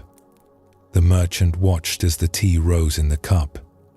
It reached the halfway point, then 3/4, then the brim. And still the master kept pouring. The tea overflowed the cup and spilled onto the table, running across the surface and dripping onto the floor. "Stop," the merchant exclaimed. "Can't you see the cup is full? No more will go in." The master set down the teapot and smiled. "Yes," he said gently. "And you are like this cup. You come to me asking for wisdom, for peace, for a way out of your suffering. But you are already so full of your own opinions and worries and plans that there is no room for anything new to enter. How can I give you anything when there is nowhere for it to go?" The merchant was quiet for a moment, looking at the tea still dripping from the edge of the table. Something in his chest loosened slightly, though he couldn't have said what. "What do I do?"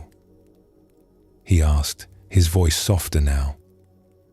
"First, you empty the cup," said the master. "Not all at once, perhaps, but little by little. You begin to notice when you are full, when your mind is overflowing with thoughts and worries, and you practice setting some of them down. You make space. You create room for silence, for presence, for something other than the endless noise of your own thinking. But how? My worries are real. My business really could fail. My competitors really are trying to take my customers. How can I just ignore these things?" The master shook his head. "I'm not asking you to ignore anything. A thought is not a problem. A worry is not a problem. The problem is when your mind is so crowded with thoughts and worries that there's no space left for anything else. You've filled your cup so completely that you can't even taste the tea." He gestured at the cup, still surrounded by the puddle of overflow. "When you drink tea, just drink tea. Don't drink your worries about tomorrow's meeting. Don't drink your regrets about yesterday's decision. Just taste what's in your mouth. Feel the warmth of the cup. Be here with this simple experience. That is where peace lives. Not in solving all your problems, not in eliminating all uncertainty, but in being fully present for this one moment, whatever it contains." The merchant stayed at the temple for 3 days. He didn't receive elaborate teachings or secret techniques. He simply practiced being present. He drank tea and just drank tea. He ate meals and just ate meals. He walked in the garden and just walked in the garden. At first, his mind rebelled. It kept pulling him back to his worries, back to his endless planning and calculating. But the master had given him a simple instruction. Whenever you notice you've drifted away, just come back. Don't fight the drifting. Don't judge yourself for it. Just notice and return. By the third day, something had shifted. The merchant still had thoughts about his business, but there was more space around them now. They didn't fill his entire cup anymore. There was room for other things too. Room for the taste of tea. Room for the beauty of sunlight on leaves. Room for a moment of simple peace in the midst of his complicated life. When he left, the master gave him one final teaching. "The cup will fill again," he said. This is the nature of the human mind. It loves to think, to plan, to worry. Don't be discouraged when you find your cup overflowing once more. Just notice it and empty it again. This is not failure. This is the practice. The merchant bowed deeply, something he would not have done 3 days earlier, when he had arrived full of self-importance and urgency. "One more thing," the master said. "Don't wait until the cup is overflowing to empty it. Don't wait until you are drowning in your thoughts before you remember presence. Practice a little every day. Drink 1 cup of tea with full attention. Take 1 walk where you notice what's around you, instead of planning your next move. These small moments of presence will keep the cup from filling so completely. They will remind you that there is always another way to be." The merchant went back to his business, back to his competitors and his deals and his endless responsibilities. But he was different now, not because his circumstances had changed, but because he had learned to empty his cup. He had learned that peace was not something he had to achieve or earn or wait for. It was something he could touch in any moment, simply by being fully there for it.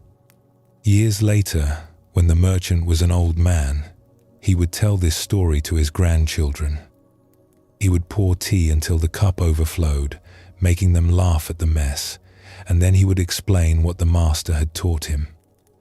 He would say that it was the most valuable teaching he ever received, worth more than all the gold he had earned in his long career. Because the gold was spent now, but the ability to empty his cup, to return to presence, to find peace in the midst of activity that had been with him every day for the rest of his life. This is what the Zen masters mean when they talk about presence as refuge. Not escape from life's difficulties, but a way of meeting them differently. Not elimination of anxiety, but a place anxiety cannot follow you when you truly arrive there. The present moment is almost always okay. Really, pause and consider this. Right now, in this specific instant, as you read these words, are you in danger? Is something terrible happening to your body at this exact moment? Almost certainly not. Almost certainly, you are safe, breathing, existing in a moment that contains no actual emergency. The emergencies are in your thoughts. The danger is in your imagination. The catastrophe is in the future you're constructing in your mind. But here, now, in this breath, in this heartbeat, things are usually manageable. Even good. Even beautiful, if you can pause long enough to notice. This doesn't mean you ignore real problems or pretend everything is fine when it isn't. When action is needed, take action. When planning is necessary, plan.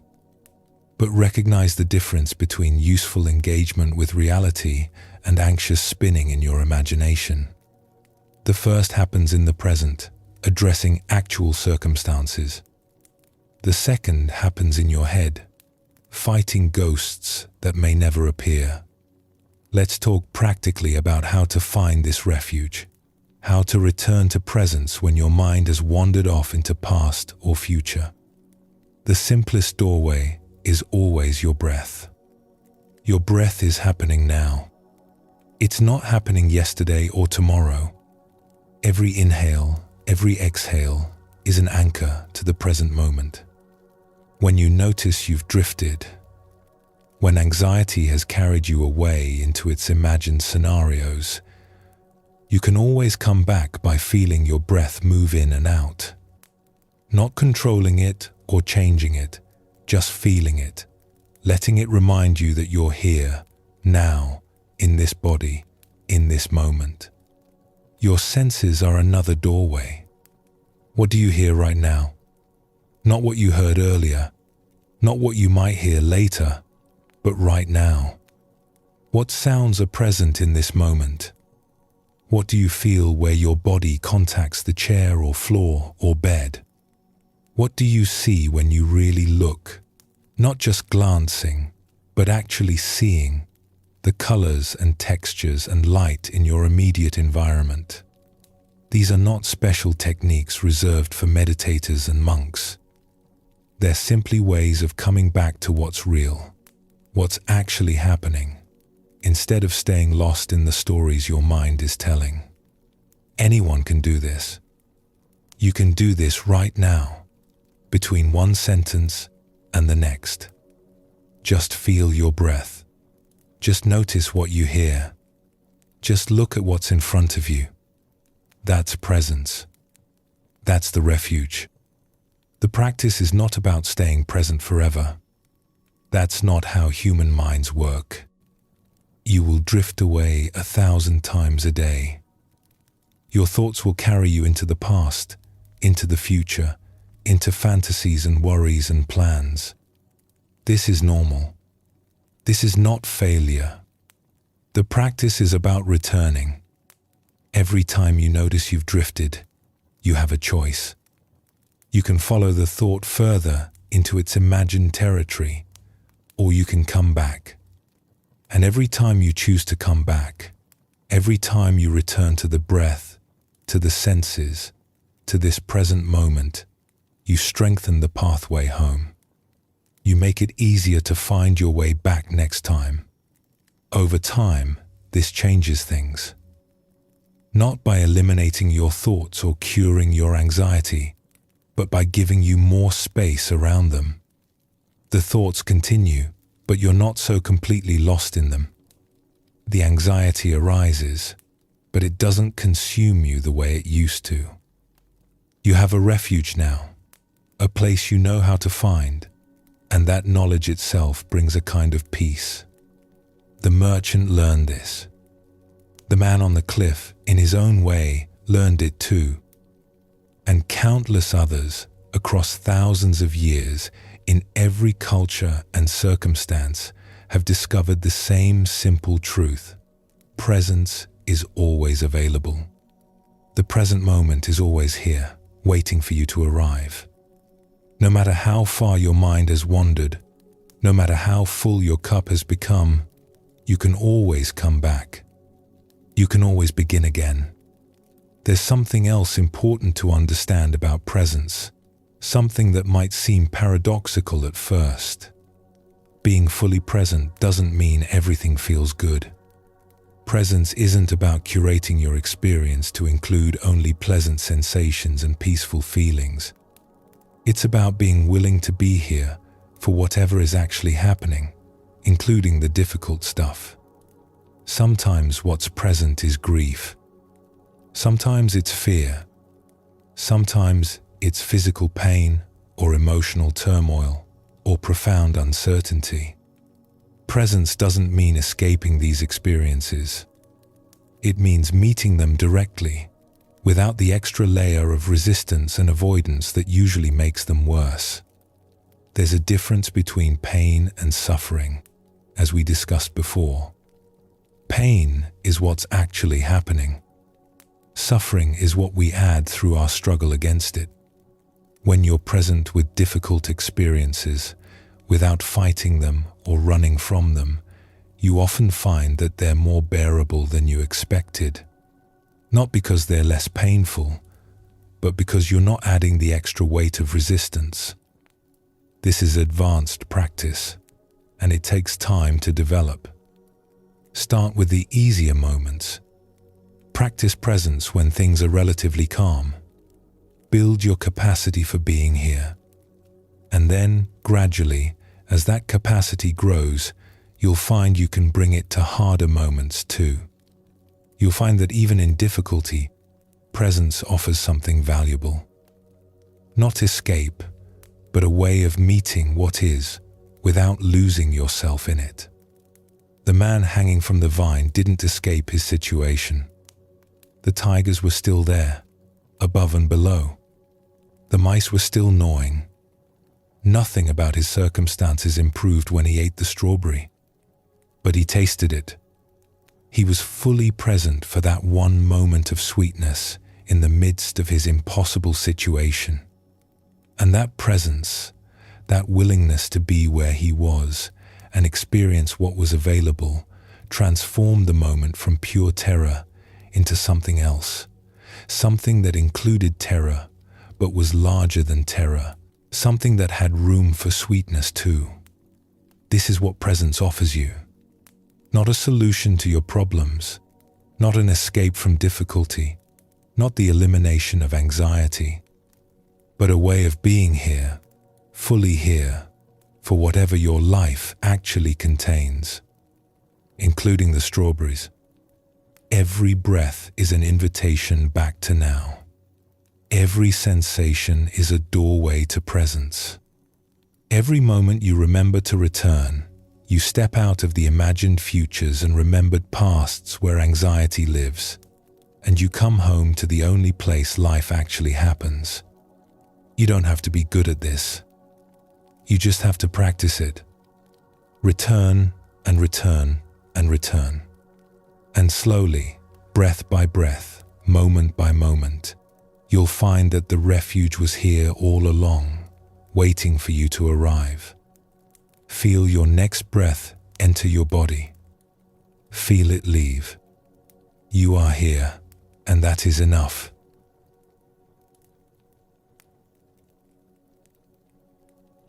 Everything changes. The weather, the seasons, the cells in your body. Your thoughts change from moment to moment. Your emotions rise and fall. Even the mountains are slowly wearing away into the sea. This might sound like sad news. We tend to hear impermanence as a threat, and we cling to what we love, feeling betrayed when it changes. But Buddhism offers a completely different perspective. It suggests that impermanence is not tragedy, but liberation. That the very thing we fear most about life is also what makes freedom possible. That understanding impermanence deeply, not just intellectually but in your bones, can transform your relationship with anxiety in a way that nothing else can. The Buddha taught that impermanence, called anicca in the ancient Pali language, is one of the three fundamental marks of existence. Everything that arises also passes away. Every beginning contains its ending. Every moment is already becoming the next moment, flowing and changing without pause. When you truly understand this, something shifts. You stop clinging so desperately to the good because you know it cannot stay. You stop fighting so hard against the difficult because you know it cannot last. You find a different kind of peace, not the peace of permanence, which doesn't exist, but the peace of flowing with change rather than against it. And here's what matters most for those of us who struggle with anxiety.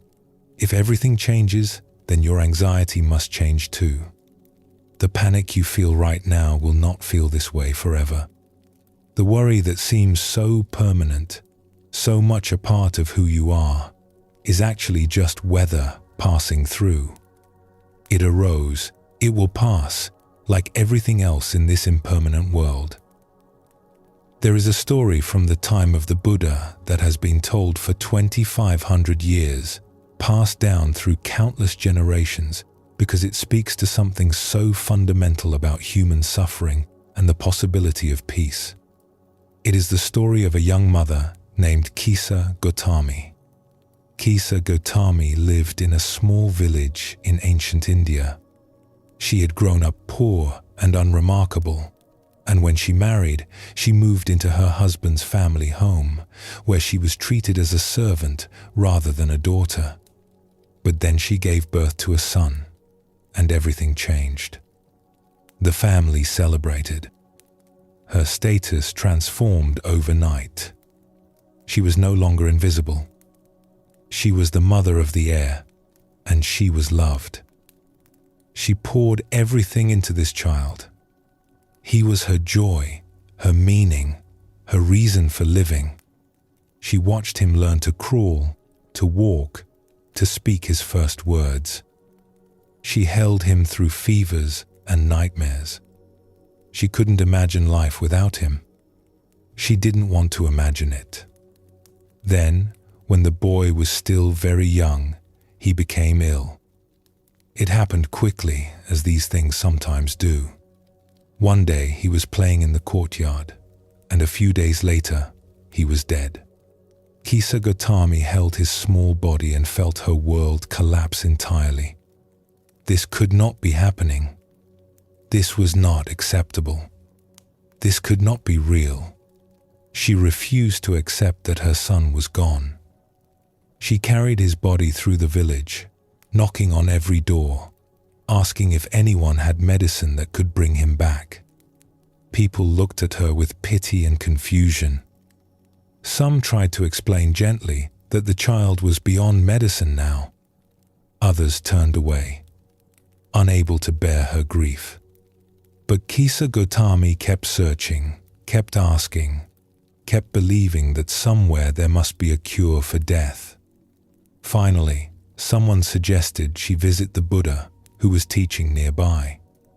Perhaps this great sage would have the medicine she sought. Kisa Gotami made her way to where the Buddha was staying, still carrying her son's body, still hoping. She pushed through the crowd and fell at his feet, begging him for medicine that would restore her child to life. The Buddha looked at her with great compassion. He did not tell her that her son was dead and she needed to accept it. He did not lecture her on impermanence or the nature of suffering. Instead, he said, "I can help you. But first, you must bring me something. Go back to the village and bring me a mustard seed. Just one small mustard seed. But it must come from a house where no one has ever died. No parent, no child, no spouse, no sibling. A house that has never known death." Kisa Gotami felt hope surge in her chest. A mustard seed. That was all. Such a simple thing. She bowed to the Buddha and rushed back to the village, still carrying her son, now filled with desperate purpose. She knocked on the first door. An old woman answered. "Do you have a mustard seed?" Kisa Gotami asked. "Yes, of course," said the woman. "But tell me, has anyone in this house ever died?" The old woman's face changed. "My husband died 2 years ago. I miss him every day." Kisa Gotami moved to the next house. Yes, they had mustard seeds. But death had visited here too. A daughter, lost to fever. The father still wept when he spoke her name. She went to the next house, and the next, and the next. Every home had mustard seeds. Every home had also known death. A grandmother who slipped away in her sleep.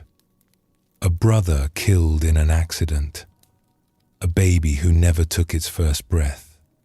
Every single house, without exception, had been touched by loss.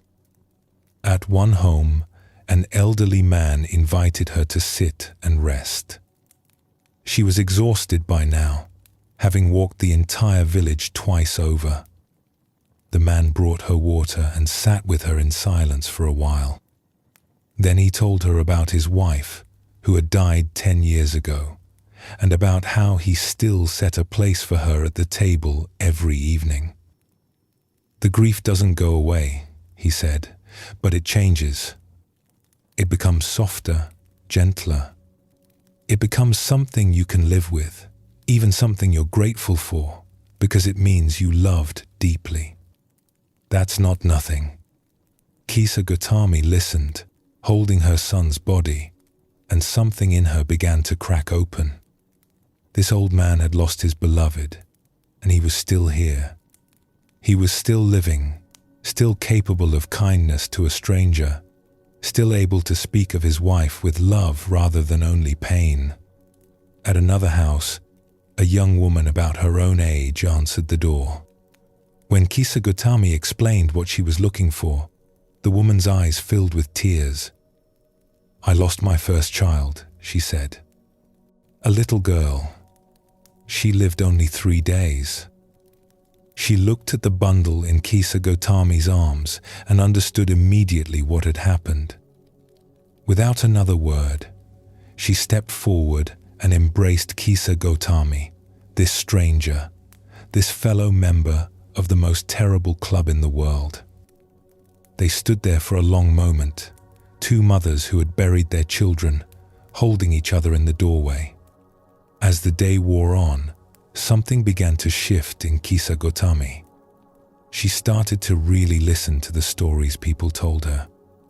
She saw their grief, still raw in some cases, softened by time in others. She saw that she was not alone in her suffering.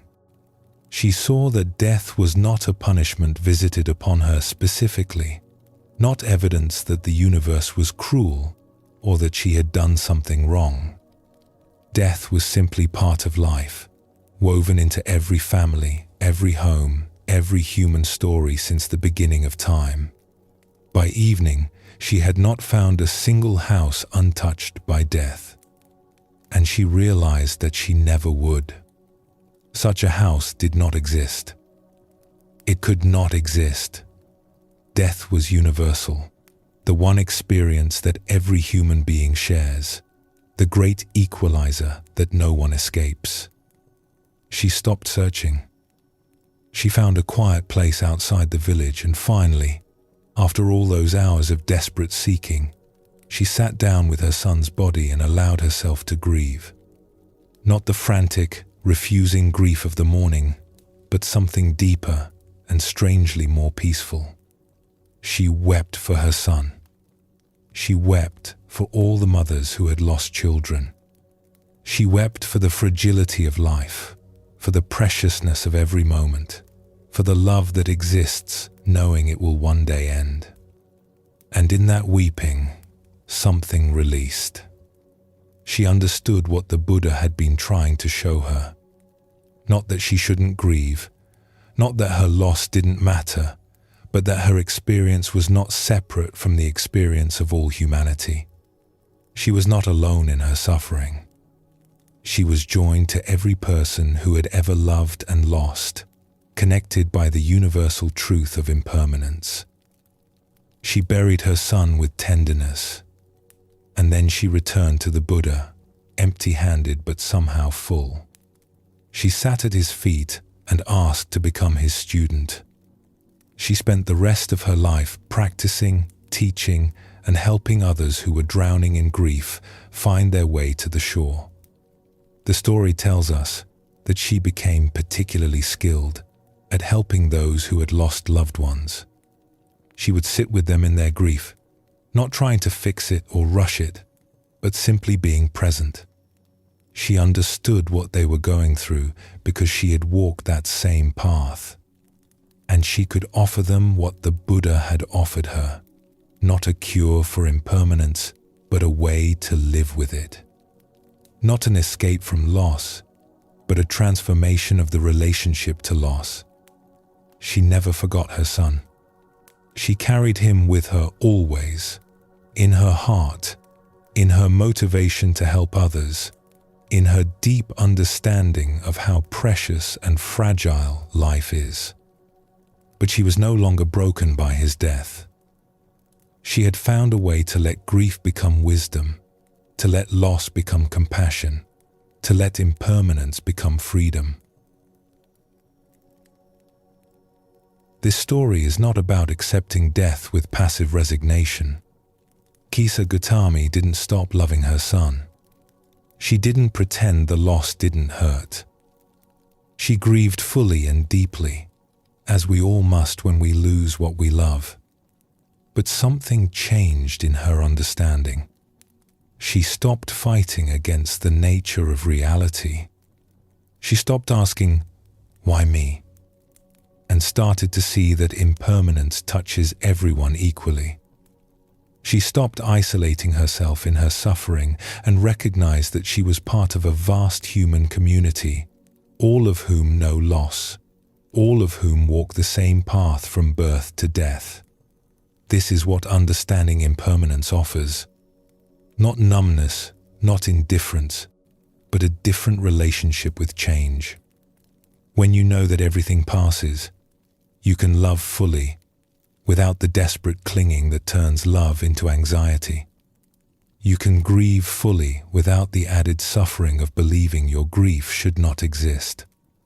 You can meet life as it actually is, flowing and changing, rather than demanding it be something it cannot be. The Buddha didn't give Kisa Gautami what she asked for. He gave her something better. He gave her a way to live with loss, to find peace not by escaping impermanence, but by embracing it. There's another teaching that flows from this understanding, one that applies directly to anxiety and the difficult states of mind that can make life feel so unbearable. A young monk was struggling. He had come to the monastery seeking peace, but instead he found his mind more turbulent than ever. Without the distractions of ordinary life, he was forced to sit with his anxiety, his fear, his endless worried thoughts. He felt like he was drowning. He went to his teacher, an old nun who had practiced for 50 years, and confessed his despair. "I came here to find peace," he said, "but I found only suffering. My mind is a storm that never stops. I don't think I can do this." The old nun listened patiently. When he finished, she didn't immediately respond. Instead, she stood and walked to the window, looking out at the sky. Dark clouds were gathering on the horizon, and the first drops of rain were beginning to fall. "Do you see that storm?" The young monk nodded. "It looks fierce, doesn't it?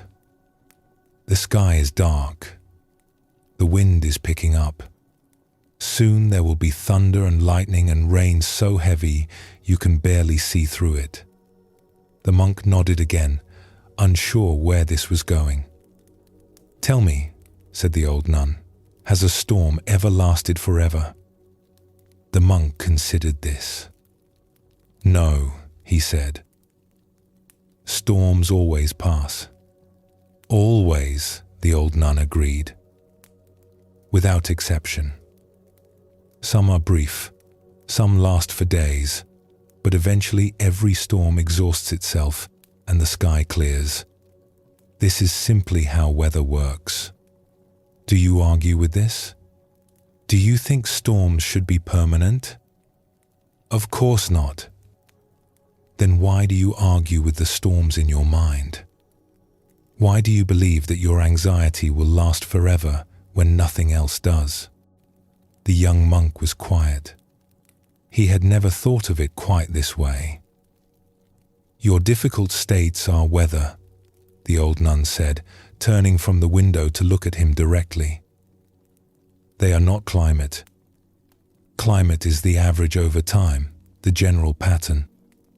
Weather is what's happening right now, and weather always changes." She sat down across from him, her eyes kind but direct. When the storm is raging, it feels like it will never end. This is the nature of storms, both outside and in. They are so loud, so consuming, so present, that we forget there was ever clear sky. We forget that clear sky will return. We identify with the storm completely and believe it is who we are. But you have lived long enough to know better. You have survived many internal storms. Think back. Every bout of anxiety you have ever experienced has ended. Every dark period has eventually lifted. Every time you were certain you couldn't go on, you went on anyway. Not because you did something heroic, but simply because everything passes. That is the law of this universe. The young monk felt something loosen in his chest. It was true. He had felt this despair before, many times. And it had always passed. Somehow, he had always found his way back to steadier ground. "So what do I do when the storm is happening?" he asked. "How do I survive it?" You don't fight it. Fighting a storm only exhausts you. You don't pretend it isn't happening. Denial doesn't make weather disappear. You simply remember that it is weather. You remind yourself, as many times as you need to, that this is temporary. You take shelter where you can, you wait, and you trust that clear sky is on the other side. She smiled gently. And here's what you'll discover with practice. The more you remember that storms are temporary, the less frightening they become. They're still unpleasant. You wouldn't choose them. But they lose their power to make you believe your life is over, that you'll never feel okay again, that this moment of difficulty defines your entire existence. You start to see them as just weather, and you stop taking them so personally. The young monk returned to his practice with a different perspective. When anxiety arose, he didn't try to force it away, and he didn't collapse into believing it would last forever. He simply noted, "This is weather. This will pass." Sometimes he had to remind himself 100 times in a single sitting. But slowly, over months and years, something changed. The storms still came, but he was no longer terrified of them. He knew how to wait. He knew that clear sky always returned. Years later, when he had become a teacher himself, a student came to him with the same desperate question he had once asked. And he told her about the old nun, about the storm outside the window, about weather and climate. He watched understanding dawn in her eyes, the same understanding that had once dawned in his. "But I should warn you," he added, "this teaching is simple but not easy. You will forget it 1,000 times. You will get lost in the storm and believe it will never end, over and over again. This is not failure. This is just how it works. The practice is remembering as many times as it takes. Each time you remember, you build the path a little stronger. Each time you come back to this truth, it becomes a little more available." He smiled, remembering his own long journey, all the storms he had weathered, all the times he had forgotten and remembered and forgotten again. "Be patient with yourself," he said. "The sky is always there behind the clouds, whether you can see it or not. Your job is not to clear the sky. Your job is just to remember that clear sky exists, even in the darkest storm. That remembering is enough." This teaching speaks directly to anxiety, because anxiety has a way of convincing you that it will never end. When you're in the grip of anxious thoughts, they feel so real, so permanent, so much a part of who you are that you can't imagine ever being free of them. Anxiety whispers, "This is just how you are. This will always be your experience. There is no escape." But impermanence says otherwise. Impermanence points to the evidence of your entire life. Every difficult state you have ever experienced has ended. Not a single moment of suffering has actually lasted forever, no matter how much it felt that way at the time. The very anxiety that grips you now arose at some point, which means it wasn't always here, which means your life contains states other than this one. And if it arose, it will pass. This is not wishful thinking. This is the nature of reality. Everything that comes into being also passes out of being. Everything that begins also ends. Your anxiety is not exempt from this universal law. This doesn't mean you shouldn't take action to address your anxiety.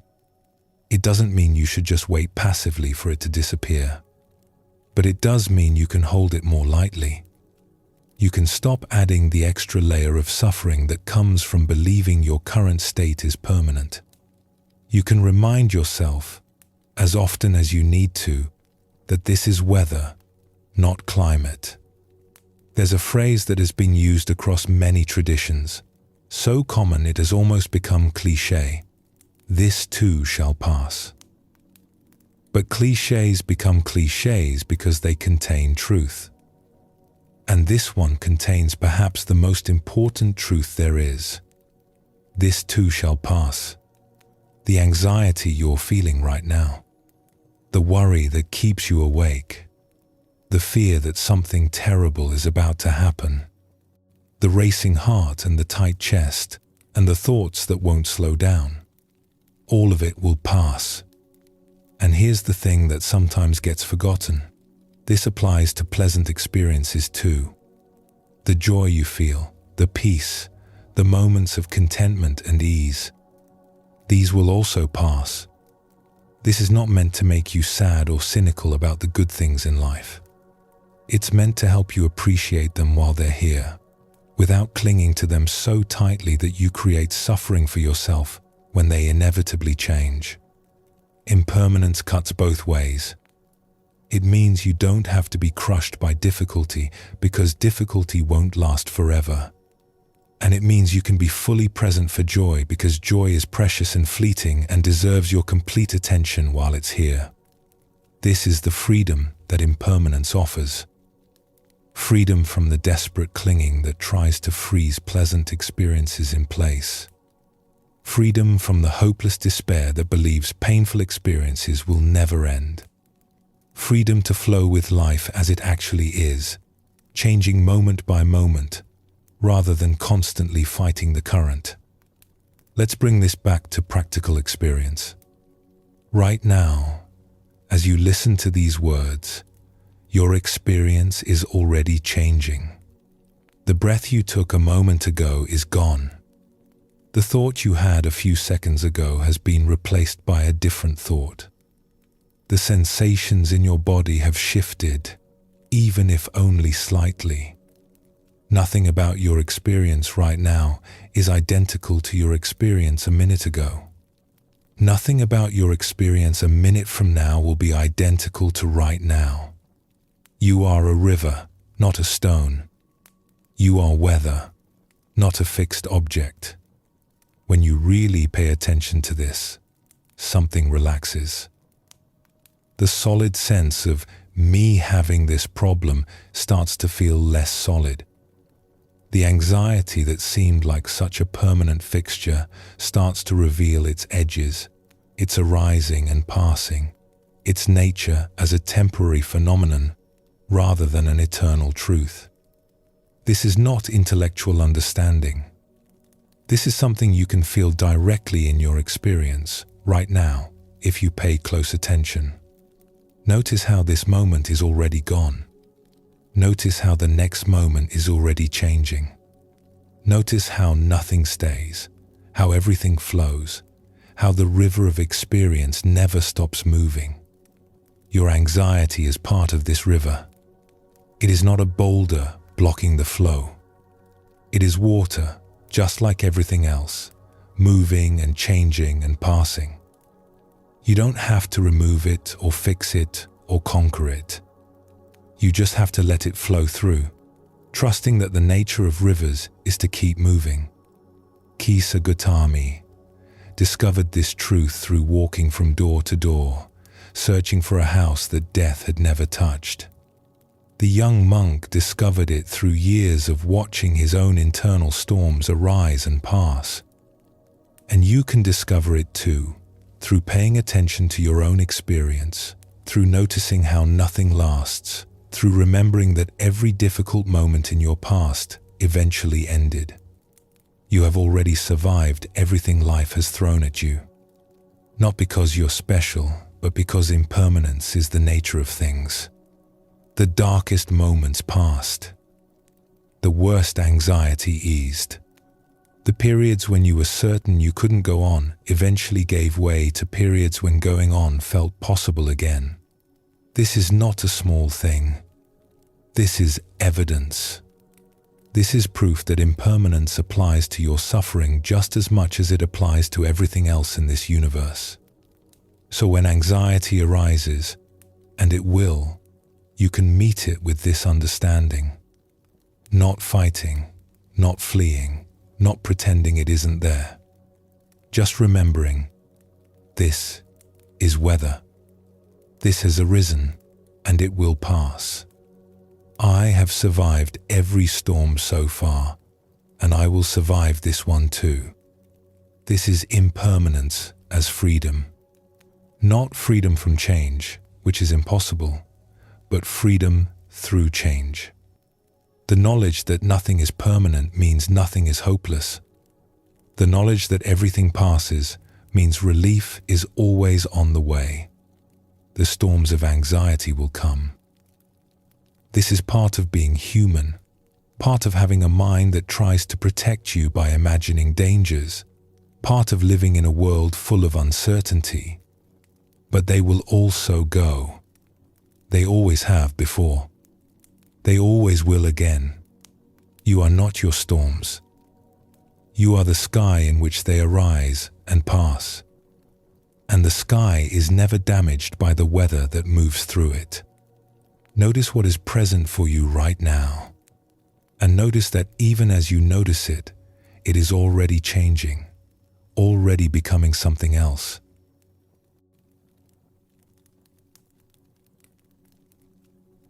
So much of our anxiety comes from a single belief that runs beneath everything else, that this moment, as it is not enough. That we are not enough. That something is missing, something needs to be fixed, something must change before we can finally relax and be at peace. Buddhism has a word for this endless wanting, tanha. It's usually translated as craving or thirst, and it points to something deeper than simply wanting things. It's the constant reaching for the next moment, the perpetual dissatisfaction with what is, the feeling that life is happening somewhere else and we're missing it.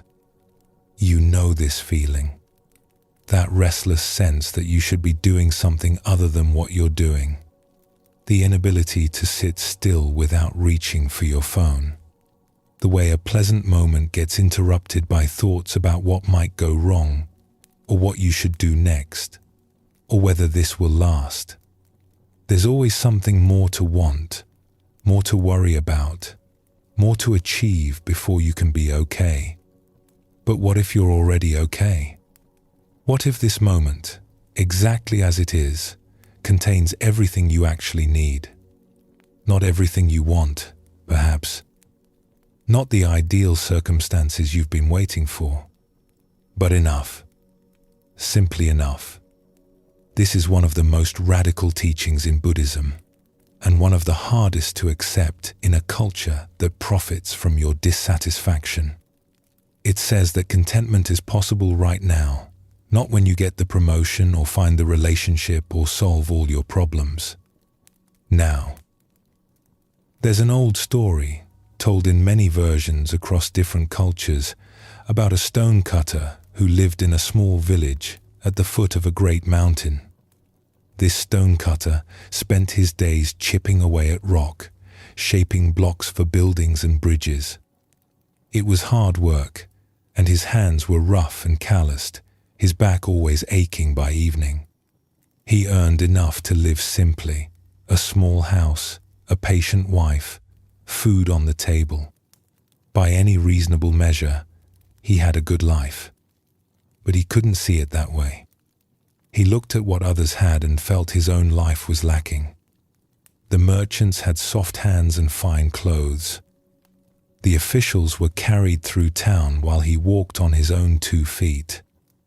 Everyone, it seemed, had it better than him. One day, while delivering stones to a wealthy merchant's house, he saw how the merchant lived. Silk robes, fine food, servants attending to every need. The merchant reclined on cushions while others worked around him. He didn't have to lift anything heavy. He didn't have to squint against stone dust. He simply gave orders and things were done.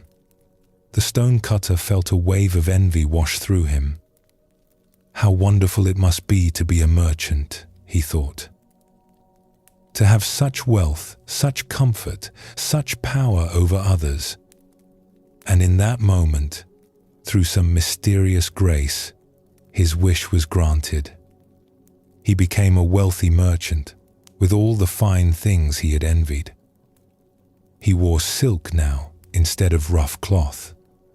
He ate delicacies instead of simple rice. He gave orders instead of taking them. For a while, he was happy. But then summer came, and the heat was oppressive. He sat in his fine house, sweating through his silk robes, fanning himself uselessly. He looked out the window and saw a high official passing by in a grand procession. Servants holding a canopy over him to block the sun, attendants fanning him as he moved. How wonderful to be a high official, the merchant thought. Even the sun cannot touch him. And again, his wish was granted. He became a high official, carried through the streets in a covered sedan chair, shielded from the elements, feared and respected by all. But then he noticed something. Despite the canopy, despite the fans, the sun still beat down mercilessly. The crops withered in the fields below. Rivers began to dry up. The sun was more powerful than any official, more powerful than any human authority. The sun is the most powerful thing of all, he thought. I wish I were the sun. And he became the sun, blazing down on the earth, feared by farmers and merchants and officials alike. He felt truly powerful now. Nothing could stand against him. But then a cloud drifted across the sky, blocking his rays, casting shadow on the land below. He could not burn through it. He could not push it aside. The cloud is more powerful than the sun, he realized. I wish I were a cloud. And he became a cloud, blocking the sun, gathering moisture, releasing rain when and where he chose. He flooded fields and filled rivers. He made farmers look up at the sky in hope or despair depending on his mood. He was more powerful than the sun. But then a wind came, pushing him across the sky against his will, scattering his form, sending him tumbling helplessly across the heavens. He tried to hold together, but the wind was relentless, tearing him apart, dispersing him across miles of sky. The wind is more powerful than clouds, he thought. I wish I were the wind. And he became the wind, howling across the land, bending trees, whipping up waves, driving rain before him, unstoppable by any force. Ships feared him. Farmers cursed him. Birds were thrown off course by his strength. He was power itself, invisible and irresistible. But then he encountered a great mountain that would not move. He blew against it with all his force. He screamed around its peaks. He tried for days to shift it even slightly. But the mountain stood firm, ancient and immovable, barely noticing his fury. The mountain is more powerful than the wind, he thought. I wish I were a mountain. And he became a great mountain, tall and immovable, looking down on the world with stone indifference. The sun could not move him. The wind could not shake him. The clouds passed around him. He was the most powerful thing of all. But then he felt something at his base. A small, persistent tap, tap, tap. He looked down and saw a tiny figure with a hammer and chisel, chipping away at his stone. A stone cutter. And in that moment, the man understood. He had traveled in a great circle, chasing power, chasing position, always wanting to be something other than what he was. And where had it led him? Right back to where he started. The stone cutter was chipping away at the mountain, just as he had once chipped away at rock.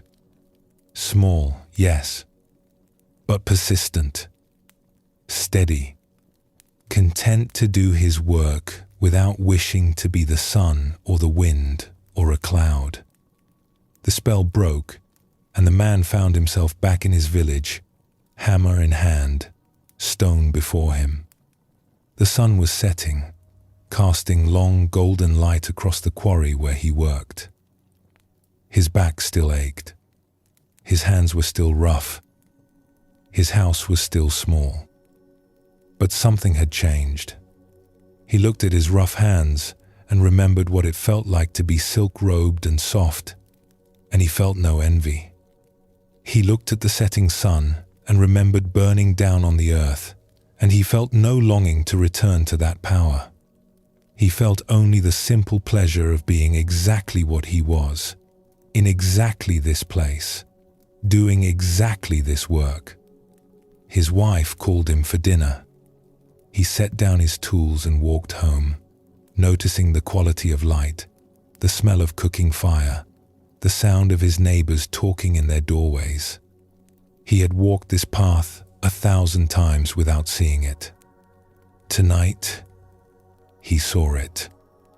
At dinner, his wife served the same simple rice and vegetables they ate every night. But tonight, he tasted it. He was present for the meal in a way he had never been before, when his mind was always reaching towards something better, something more. "You seem different," his wife said, watching him. "I went on a long journey today," he said, "and I ended up right back here. And for the first time, I don't want to be anywhere else." He lived the rest of his days as a stone cutter. He never became wealthy or powerful or famous. But he had found something that wealth and power could never buy: the ability to be satisfied with his own life, as it actually was, without needing it to be something else first. This story points to something important about the nature of wanting. We think that if we just get the next thing, we'll finally be satisfied. If we just achieve the next goal, reach the next level, acquire the next possession, then we'll be happy. But the goalposts keep moving. There's always something more to want, always another rung on the ladder, always someone who has what we don't. The stonecutter discovered what Buddhist teachers have been pointing to for thousands of years, that the problem isn't with what we have, but with the endless wanting itself. Peace doesn't come from getting more. It comes from realizing that what you have is already enough. This doesn't mean you stop working or striving or improving your life. The stonecutter still cut stone after his adventure. He still did his work, still earned his living, still participated fully in life. But he did it without the gnawing sense that he should be somewhere else, doing something else, being someone else. There's a word in Buddhism for this kind of contentment, santosa. It doesn't mean complacency or settling for less than you deserve. It means finding the sufficiency in what is, even while you work toward what could be. It means being at peace with this moment, even as you take steps toward the next. A student once went to a famous Zen master with a question that had been troubling him for years. "Master," he said, "I have read all the teachings. I have practiced meditation diligently. I understand that I should be content with what I have. But I'm not. I still want things. I still feel that something is missing. What is wrong with me?" The master didn't answer right away. Instead, he invited the student to join him for the midday meal. They sat together, and the master served them both rice and vegetables. Simple fare, nothing special. The master ate slowly, with obvious attention. He seemed to be enjoying every bite, as if it were the finest feast. The student ate quickly, barely tasting the food, eager to get back to his question. When the meal was finished, the master set down his bowl and looked at the student. "Did you taste the rice?" The student hesitated. "I ate it, yes." "That's not what I asked." "Did you taste it? Were you there for the eating of it?" The student realized he had barely noticed the food. He had been thinking about his question, about what the master would say, about his problem with contentment. The rice had just been fuel consumed while his mind was elsewhere. "Most people," the master said, "eat their rice while thinking about something else entirely. They sit with friends while planning tomorrow. They walk through beautiful gardens while rehearsing arguments. They lie in comfortable beds while worrying about things that may never happen. And then they wonder why they're not content." He smiled gently. "You say you want to be content with what you have, but you're never actually with what you have. Your body is here, but your mind is always reaching for something else. How can you know if this moment is enough when you've never truly arrived in it?" "But the wanting," the student pressed. "The feeling that something is missing. It's always there. The wanting is just another experience arising in consciousness," the master said. "It comes, it goes, like everything else. You don't have to obey it. You don't have to believe it when it says this isn't enough. You can notice the wanting without following it anywhere." He picked up the empty rice bowls. "Tomorrow, when you eat, just eat. When you walk, just walk.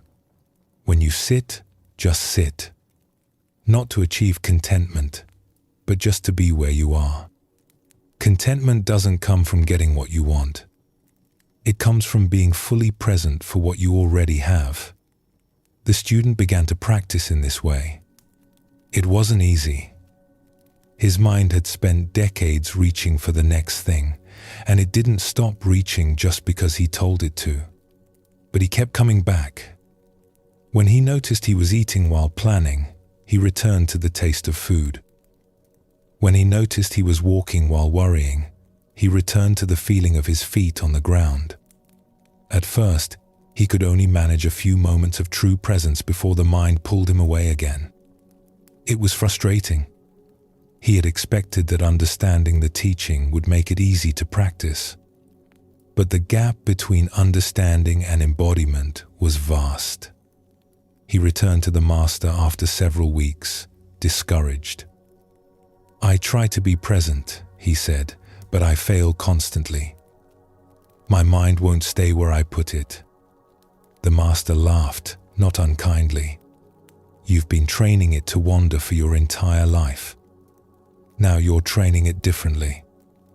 This takes time. How much time? How long did it take you to learn to read? To walk? Some things cannot be rushed.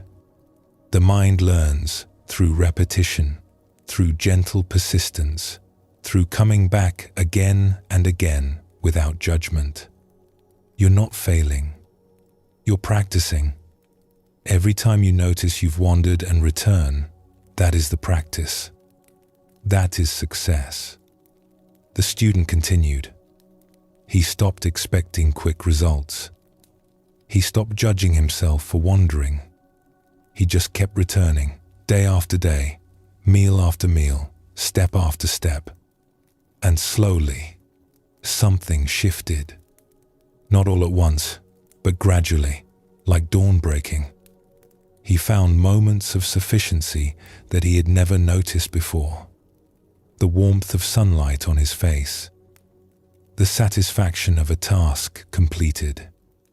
The simple pleasure of a conversation with a friend when he was actually there for it. One morning, he woke up and lay in bed for a few minutes before rising. Not planning his day, not worrying about what needed to be done, just lying there, feeling the warmth of the blankets, hearing the birds outside, being present for the simple fact of being alive, comfortable, safe. And he realized something. This was contentment. Not a grand spiritual achievement, not a permanent state of bliss, but just this, being present for what was already good in his life, instead of always reaching for something more. He still had wants. He still had ambitions and preferences and goals. But they no longer ran his life. He could want something and still be at peace. He could prefer a different outcome and still accept what was happening. The wanting was there, but he was no longer consumed by it. He returned to the Master one more time, not with a question, but with gratitude. "I understand now," he said. "Contentment isn't somewhere else. It's here, when I'm actually here for it." The Master smiled and poured them both tea. "Then let's drink tea," he said. And they did. This is what contentment actually looks like. Not the absence of desire, but a different relationship to desire. Not getting everything you want, but being present for what you have. Not achieving some special state, but simply arriving fully in the ordinary moments of your life. Anxiety feeds on the belief that this moment is not enough, that you should be further along, that things should be different, that you can't rest until various conditions are met. But conditions are never perfectly met. There's always something that could be better, always some threat on the horizon, always some gap between how things are and how you think they should be. The practice of contentment doesn't close that gap. It teaches you to live peacefully with it, to stop demanding that reality match your preferences before you'll allow yourself to be okay, to find the sufficiency that exists in every moment if you're present enough to notice it. There's a famous Zen exchange that goes like this. A student asks the Master, "What is enlightenment?" The Master replies, "When hungry, eat. When tired, sleep." The student is confused. But everyone does that.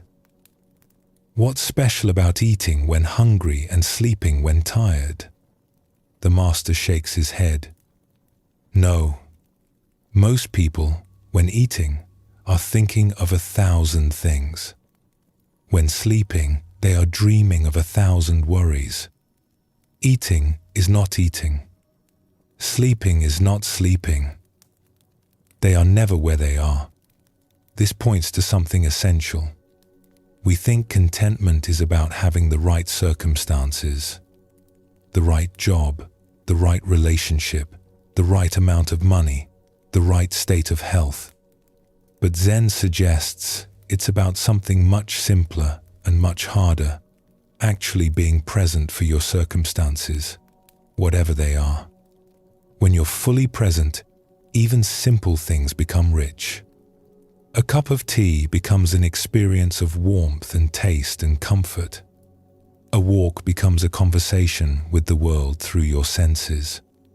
An ordinary conversation becomes a genuine connection. But when you're not present, even wonderful things feel empty. You're on vacation but thinking about work. You're with people you love but mentally rehearsing conflicts. You're surrounded by beauty but scrolling through your phone. Contentment isn't something you find out there, in better circumstances. It's something you cultivate in here, through the quality of your attention. Let's be honest about something. This teaching is hard.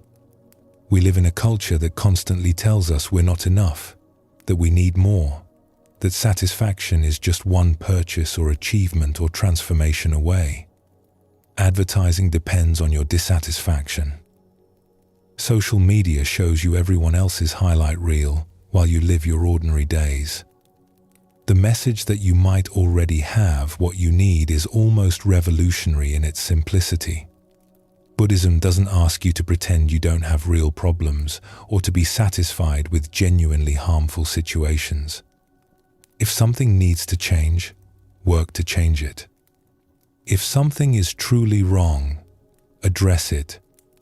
Contentment isn't passive acceptance of injustice or suffering, but it does invite you to examine the voice that's never satisfied, that always finds something wrong, that won't let you rest even when rest is appropriate. It invites you to question whether your anxiety is actually helping you or just adding another layer of suffering to whatever you're facing. Often, when we look honestly, we find that the anxiety isn't protecting us or preparing us. It's just noise. The problem would still be there without the anxiety. We could still address it, probably more effectively, from a place of calm presence rather than frantic worry. The anxious mind tells us that contentment is dangerous, that if we stop worrying, we'll become complacent, miss something important, fail to prepare for disasters.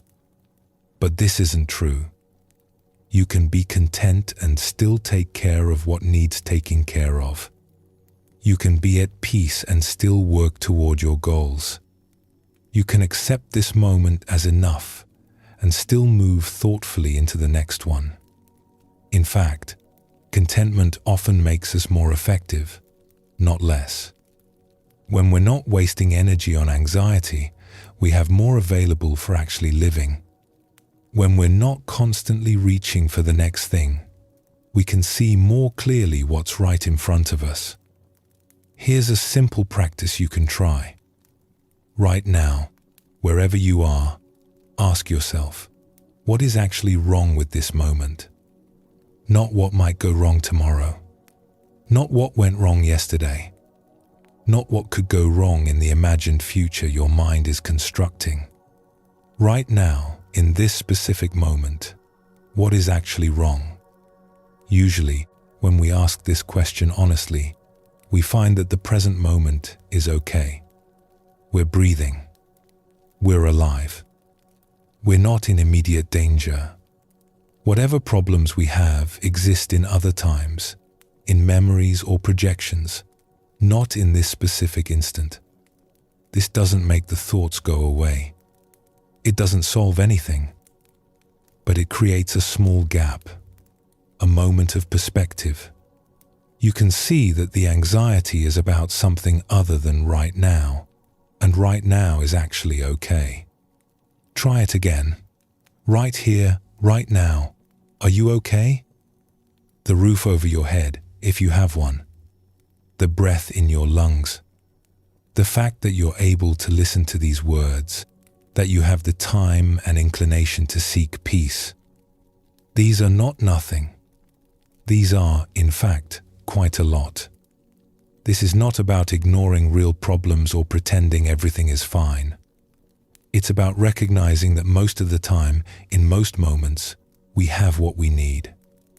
The insufficiency we feel is usually about some other moment, some imagined scenario, some comparison to what we think we should have. This is the beginning of contentment. Not a grand declaration that everything is perfect, but a simple recognition that this moment, as it is workable. You can be here for it. You can meet it. You don't have to wait for better circumstances to begin being present for your life. The stonecutter traveled through all those forms, seeking power and position, always thinking the next thing would finally be enough. But he could only find peace when he stopped running, stopped wanting to be somewhere else, and settled into being exactly where he was. The student ate his rice while thinking about contentment, missing the contentment that was available right there in the eating. He could only find what he was looking for when he stopped looking and started actually tasting his food, actually living his life. These stories point to the same truth from different angles. What you're looking for isn't out there. It's here, in the quality of your presence, in your willingness to actually arrive in the moments you're given. You already have enough.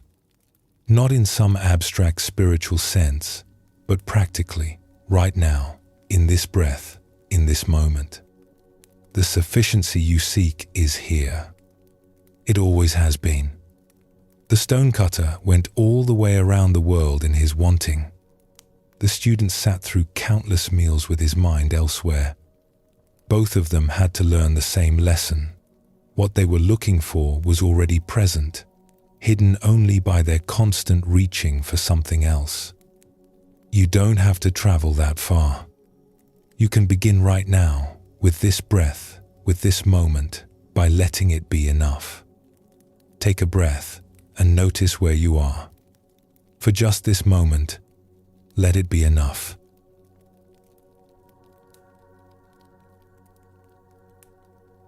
We have walked a long path together through these hours.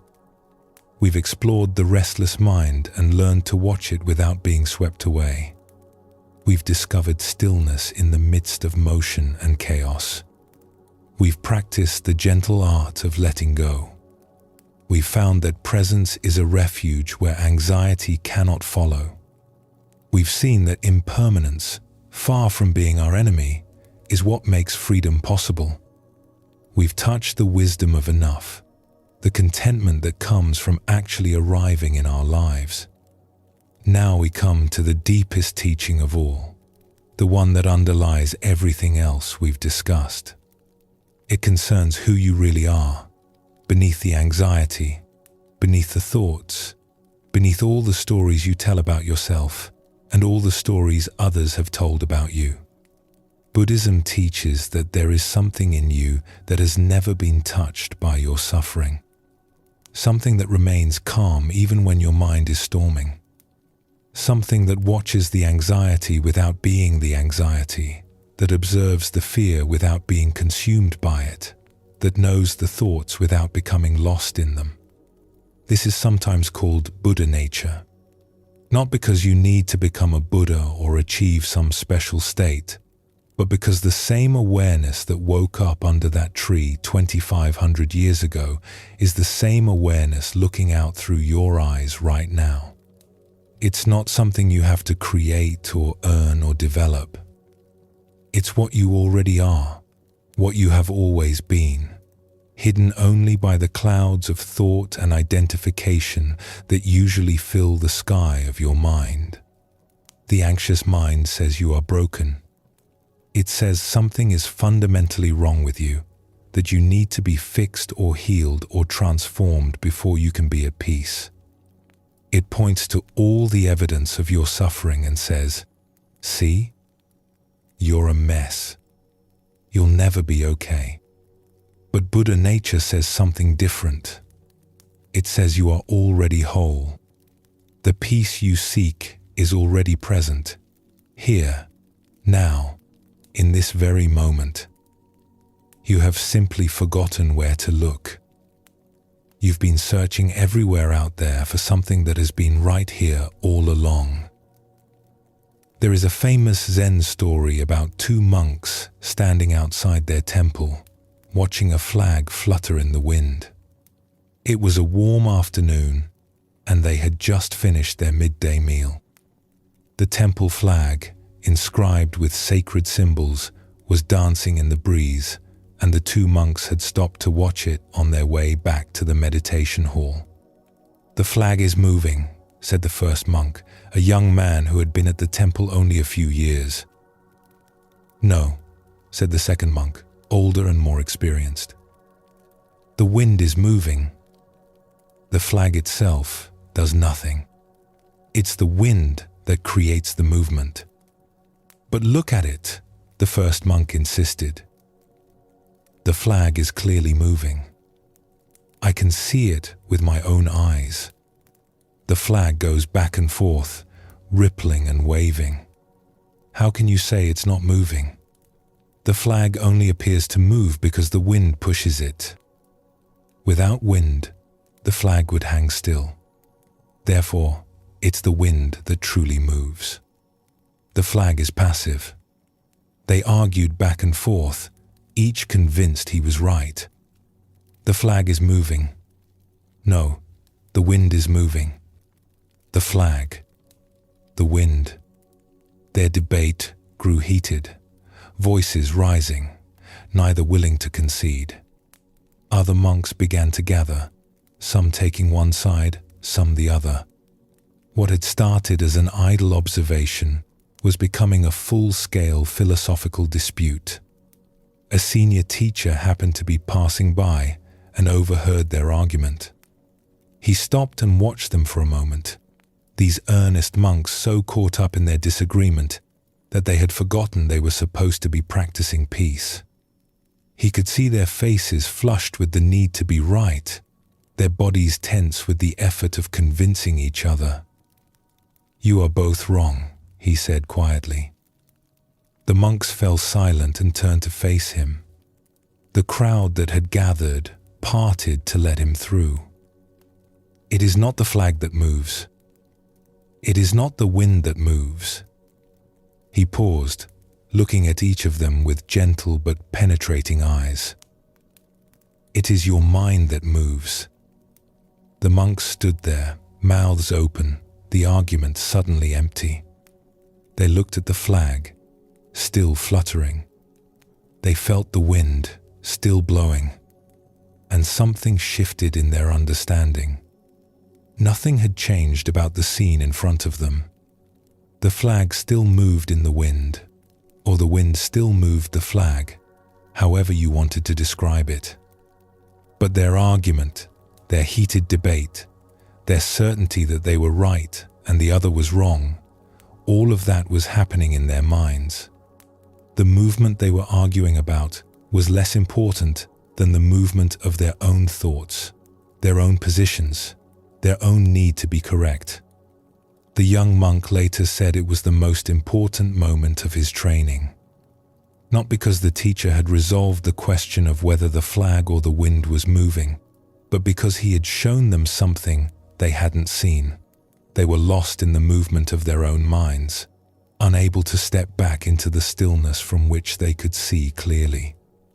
This is one of the most important Zen stories ever told, and it points to something essential about anxiety and peace. We spend so much energy arguing with reality. We debate endlessly about what's happening, what it means, what should be done, whether things are good or bad, whether we are good or bad.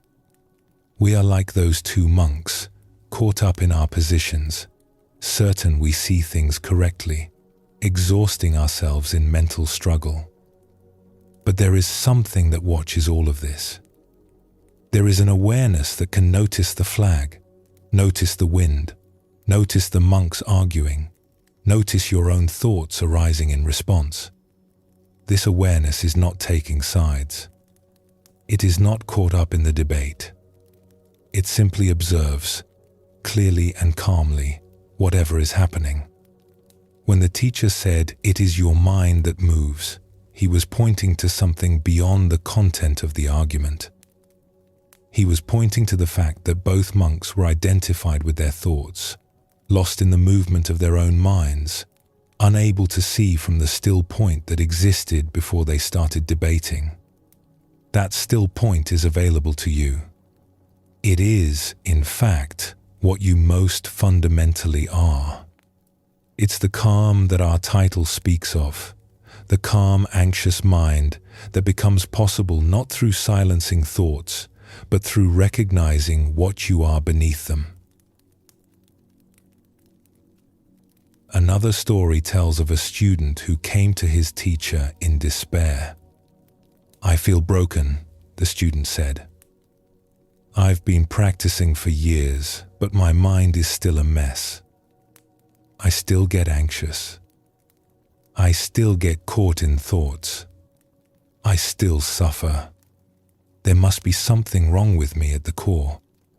Maybe I'm just not capable of peace." The teacher listened without interrupting. When the student had finished pouring out his frustration, the teacher stood and said, "Come with me." They walked in silence through the temple grounds, past the meditation hall, past the kitchen, past the gardens, until they reached a small pond at the edge of the property. It was evening, and the full moon was rising in the east. The surface of the pond was choppy. A breeze had picked up, and small waves rippled across the water. The teacher pointed at the pond. "Look at the moon's reflection," he said. The student looked. Because of the waves, the reflection was fragmented, broken into 1,000 pieces. It shimmered and wavered, sometimes disappearing entirely as a larger ripple passed through, then reappearing, still broken, still scattered. "Is the moon broken?" the teacher asked.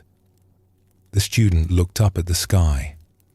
The moon hung there, full and perfect, completely unaffected by the choppy water below. "No," the student said. "The moon is fine. It's only the reflection that looks broken. And when the water stills," as if on cue, the breeze died down. Slowly, the ripples subsided. The surface of the pond grew calm. And there, in the water, the moon's reflection appeared, whole and perfect, a mirror image of the sky above. "The moon was never broken," the teacher said. Even when the reflection was scattered, the moon itself remained whole. The disturbance was only on the surface. He turned to face his student directly. "You are like that moon. Your true nature has never been broken, never been damaged, never been touched by any of the storms that have passed through your life. When your mind is choppy, when thoughts and anxieties ripple across the surface, you look at the reflection and think you are broken. But that's not what you are. That's just the surface." The student stared at the now still pond, at the perfect moon reflected there. "Then why does it feel so broken?" he asked. "Why does the suffering feel so real?" "Because you identify with the ripples instead of the moon. You look at the surface and think that's who you are. But the surface is just activity. It comes and goes. Beneath it, you remain. Whole, untouched, perfectly at peace."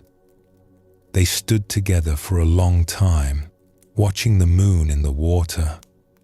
Occasionally, a small breeze would return and the surface would stir, breaking the reflection into fragments again. Then it would still, and the moon would return, whole as ever. "This is what meditation shows you," the teacher said finally. "Not how to stop the ripples. You can't control the wind, but how to recognize what you really are. how to stop identifying with the disturbed surface and remember the moon that was never broken. The student returned to his practice with new understanding. When anxiety arose, he tried to remember, this is a ripple on the surface. When thoughts churned and his mind felt chaotic, he tried to remember, beneath this, I am still here, whole, the awareness that watches the storm without being the storm. It wasn't easy. Years of habit had taught him to identify completely with whatever was happening on the surface. But slowly, with practice, he began to notice something.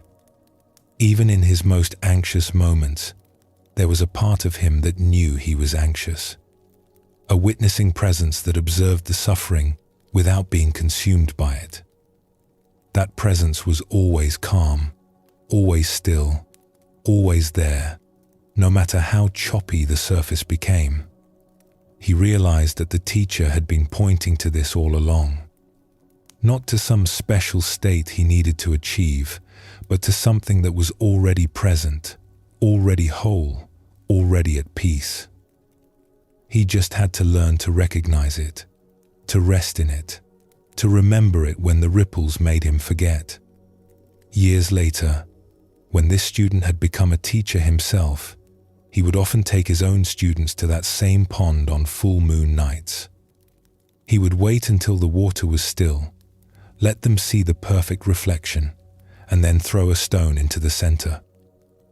"Is the moon broken?" he would ask, as ripples scattered the image into 1,000 fragments. "No," his students would say, understanding. "Then don't believe your mind when it tells you that you are." He would often add one more thing, something his teacher hadn't said but that he had discovered through his own practice. The ripples are not a problem. The water is allowed to move. But you must remember what you are looking for. If you want to see the moon clearly, wait. Be patient. The water always stills eventually. And when it does, you will see that what you thought was broken was whole all along. This is what all the Zen masters point to. You are not your thoughts. You are not your emotions. You are not the anxiety that visits you, or the fear that grips you, or the worry that won't let go. You are the awareness in which all of this appears. Think about it for a moment. When you're anxious, there's anxiety, yes. But there's also the knowing of anxiety. Something is aware that this experience is happening. Something notices the racing heart, the spinning thoughts, the uncomfortable sensations. What is that something? It's not the anxiety itself. The anxiety is the experience. But there's also an experiencer, a witness, an awareness that knows the anxiety is happening. And that awareness is not itself anxious. It can't be. Awareness is like a mirror. A mirror reflects whatever appears before it, but it never becomes what it reflects. A mirror can show fire without burning. It can show water without getting wet. It can show the most terrible images without being harmed, the most beautiful images without grasping at them. It remains unchanged by whatever passes across its surface. You are like that mirror. Experiences pass through you. Thoughts arise and dissolve. Emotions come and go. Sensations appear and disappear. But the awareness that knows all of this remains. It doesn't come and go. It's always here. The constant background to every experience you've ever had. When you were 5 years old, you were aware. The content was different. The thoughts were different. The body was different. But the fundamental quality of being aware was the same. When you're 90, if you live that long, you'll still be aware. The content will have changed countless times, but awareness itself will remain unchanged, untouched. The same consciousness that has been with you through everything.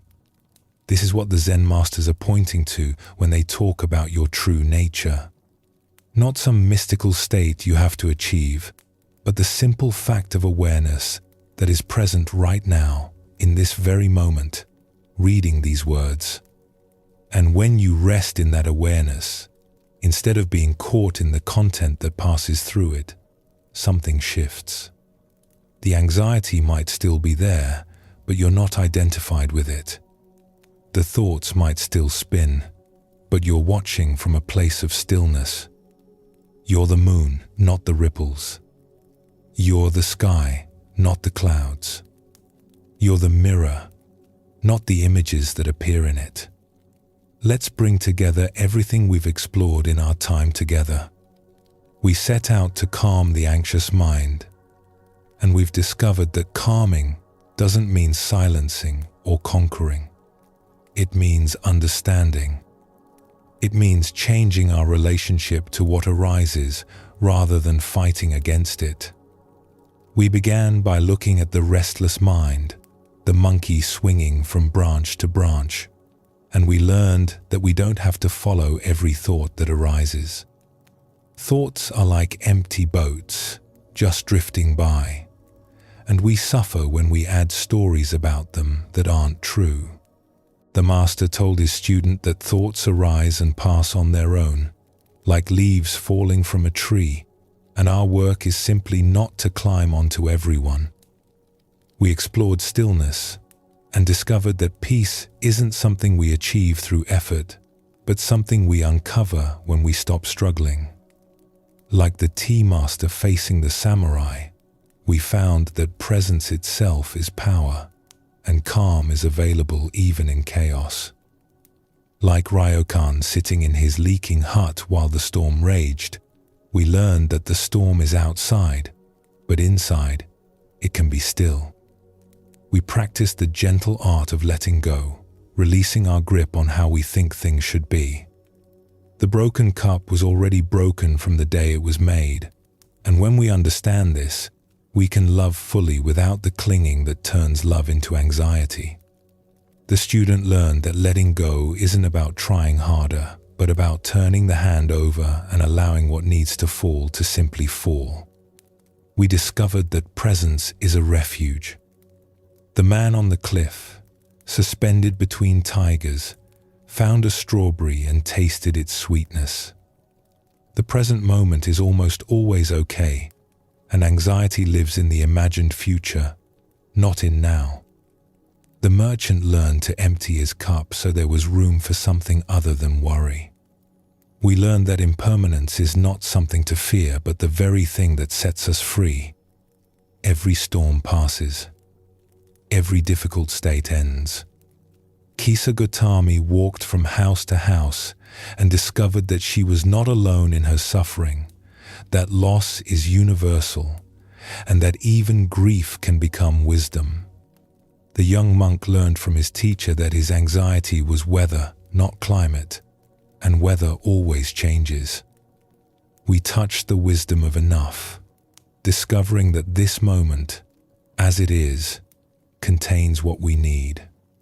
The stonecutter traveled through every form of power, only to find peace in being exactly who he was. The student finally tasted his rice after years of eating while thinking about something else. And now, we come to the deepest truth. You are not the storm. You are the sky. You are not the ripples. You are the moon. You are not your anxiety. You are the awareness in which anxiety appears and dissolves, comes and goes, rises and falls, like everything else in this impermanent world. This is your true nature. It has never been damaged by anything that has happened to you. It is not broken and does not need fixing. It is simply here, waiting to be recognized, waiting for you to stop identifying with the passing weather and remember the vast sky that you are. The Buddha's final words to his students are among the most famous in spiritual history. He was dying, and his followers gathered around him, heartbroken and afraid. They asked him who would guide them when he was gone, who would teach them where they should turn for wisdom. And he said, "Be a lamp unto yourself." He didn't say, "Find a lamp out there somewhere." He didn't say, "Wait for someone to bring you light." He didn't point to a successor or a book or a set of rules to follow. He pointed inward. He said, "The light is already in you. You are your own lamp. You don't need anything external to find peace, because peace is not external. It's what you are when you stop covering it up with seeking and striving and suffering." This was his final gift, and it's the same teaching we've been exploring all along. You don't need to go anywhere or become anything.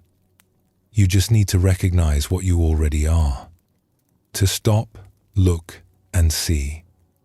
This doesn't mean you won't have difficult times. You will. You're human, and human life includes pain, loss, uncertainty, and fear. The thoughts will still come. The emotions will still arise. The storms will still blow through. Being awake to your true nature doesn't mean you stop being human. But you can meet all of it from a different place now. From the place of stillness that exists beneath the noise. From the awareness that watches without being swept away. From the moon that remains whole no matter how choppy the surface becomes.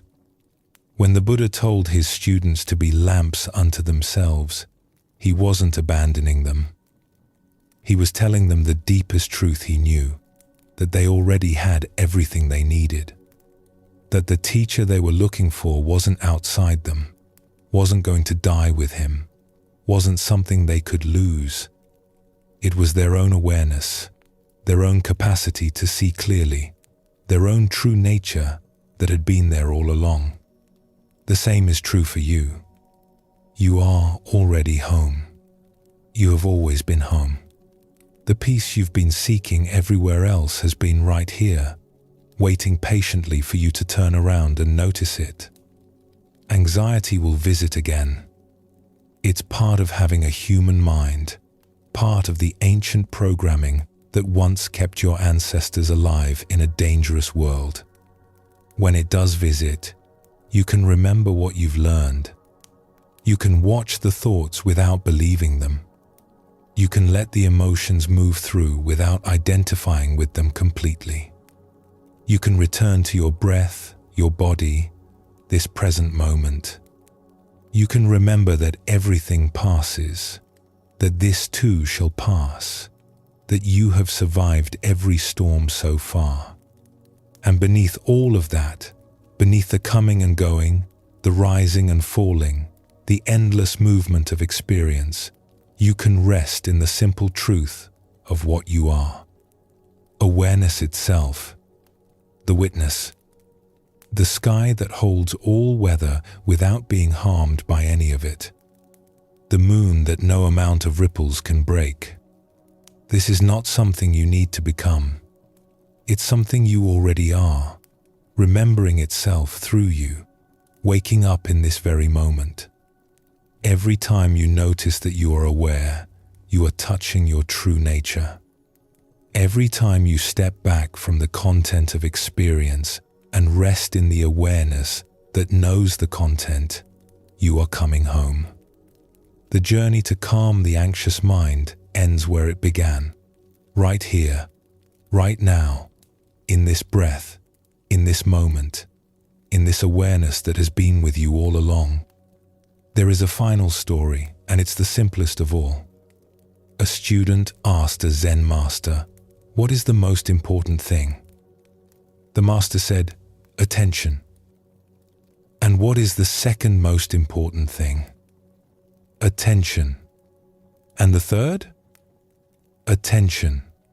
That's the whole teaching. Pay attention. Be present. Notice what is, without adding stories. Return, again and again, to this moment, this breath, this awareness that you are. Everything else we've discussed is just elaboration on this one simple point. The restless mind calms when you pay attention to it rather than being lost in it. Stillness arises when you pay attention to the present moment. Letting go happens when you pay attention to how you're holding on. Presence becomes a refuge when you pay attention to being here. Impermanence reveals itself when you pay attention to how everything changes. Contentment emerges when you pay attention to what you already have. And your true nature is recognized when you pay attention to who is paying attention. You don't need to go anywhere. You don't need to become anything. You just need to wake up, right here, right now, to what has been true all along. You are not your anxiety. You are the calm awareness in which anxiety comes and goes. You are not your restless thoughts. You are the stillness that watches them rise and fall. You are not your suffering. You are the peace that holds all suffering with compassion. This is who you have always been. This is who you will always be. And in recognizing this, again and again, moment after moment, you find the calm that no storm can touch, the peace that passes understanding, the home you never really left. Rest now as what you are. Let everything else come and go. Every breath is an opportunity to return. Every moment of noticing that you've wandered is a moment of waking up. You can't get this wrong. You can only keep practicing. The Zen stories and Buddhist teachings we've explored come from a tradition that has helped people find peace for over 2,000 years. You're not alone in this. Countless others have walked this same path, felt this same restlessness, and found their way through. You are part of a long lineage of seekers who discovered that what they were looking for was never far away. The peace you seek is already here. It lives in the stillness beneath your thoughts, in the awareness that watches everything come and go, in the simple fact of being present for your own life.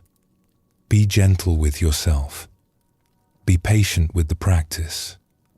And know that you can return to this refuge whenever you need to. Sleep well, and thank you for joining us here at Sleepy Monk.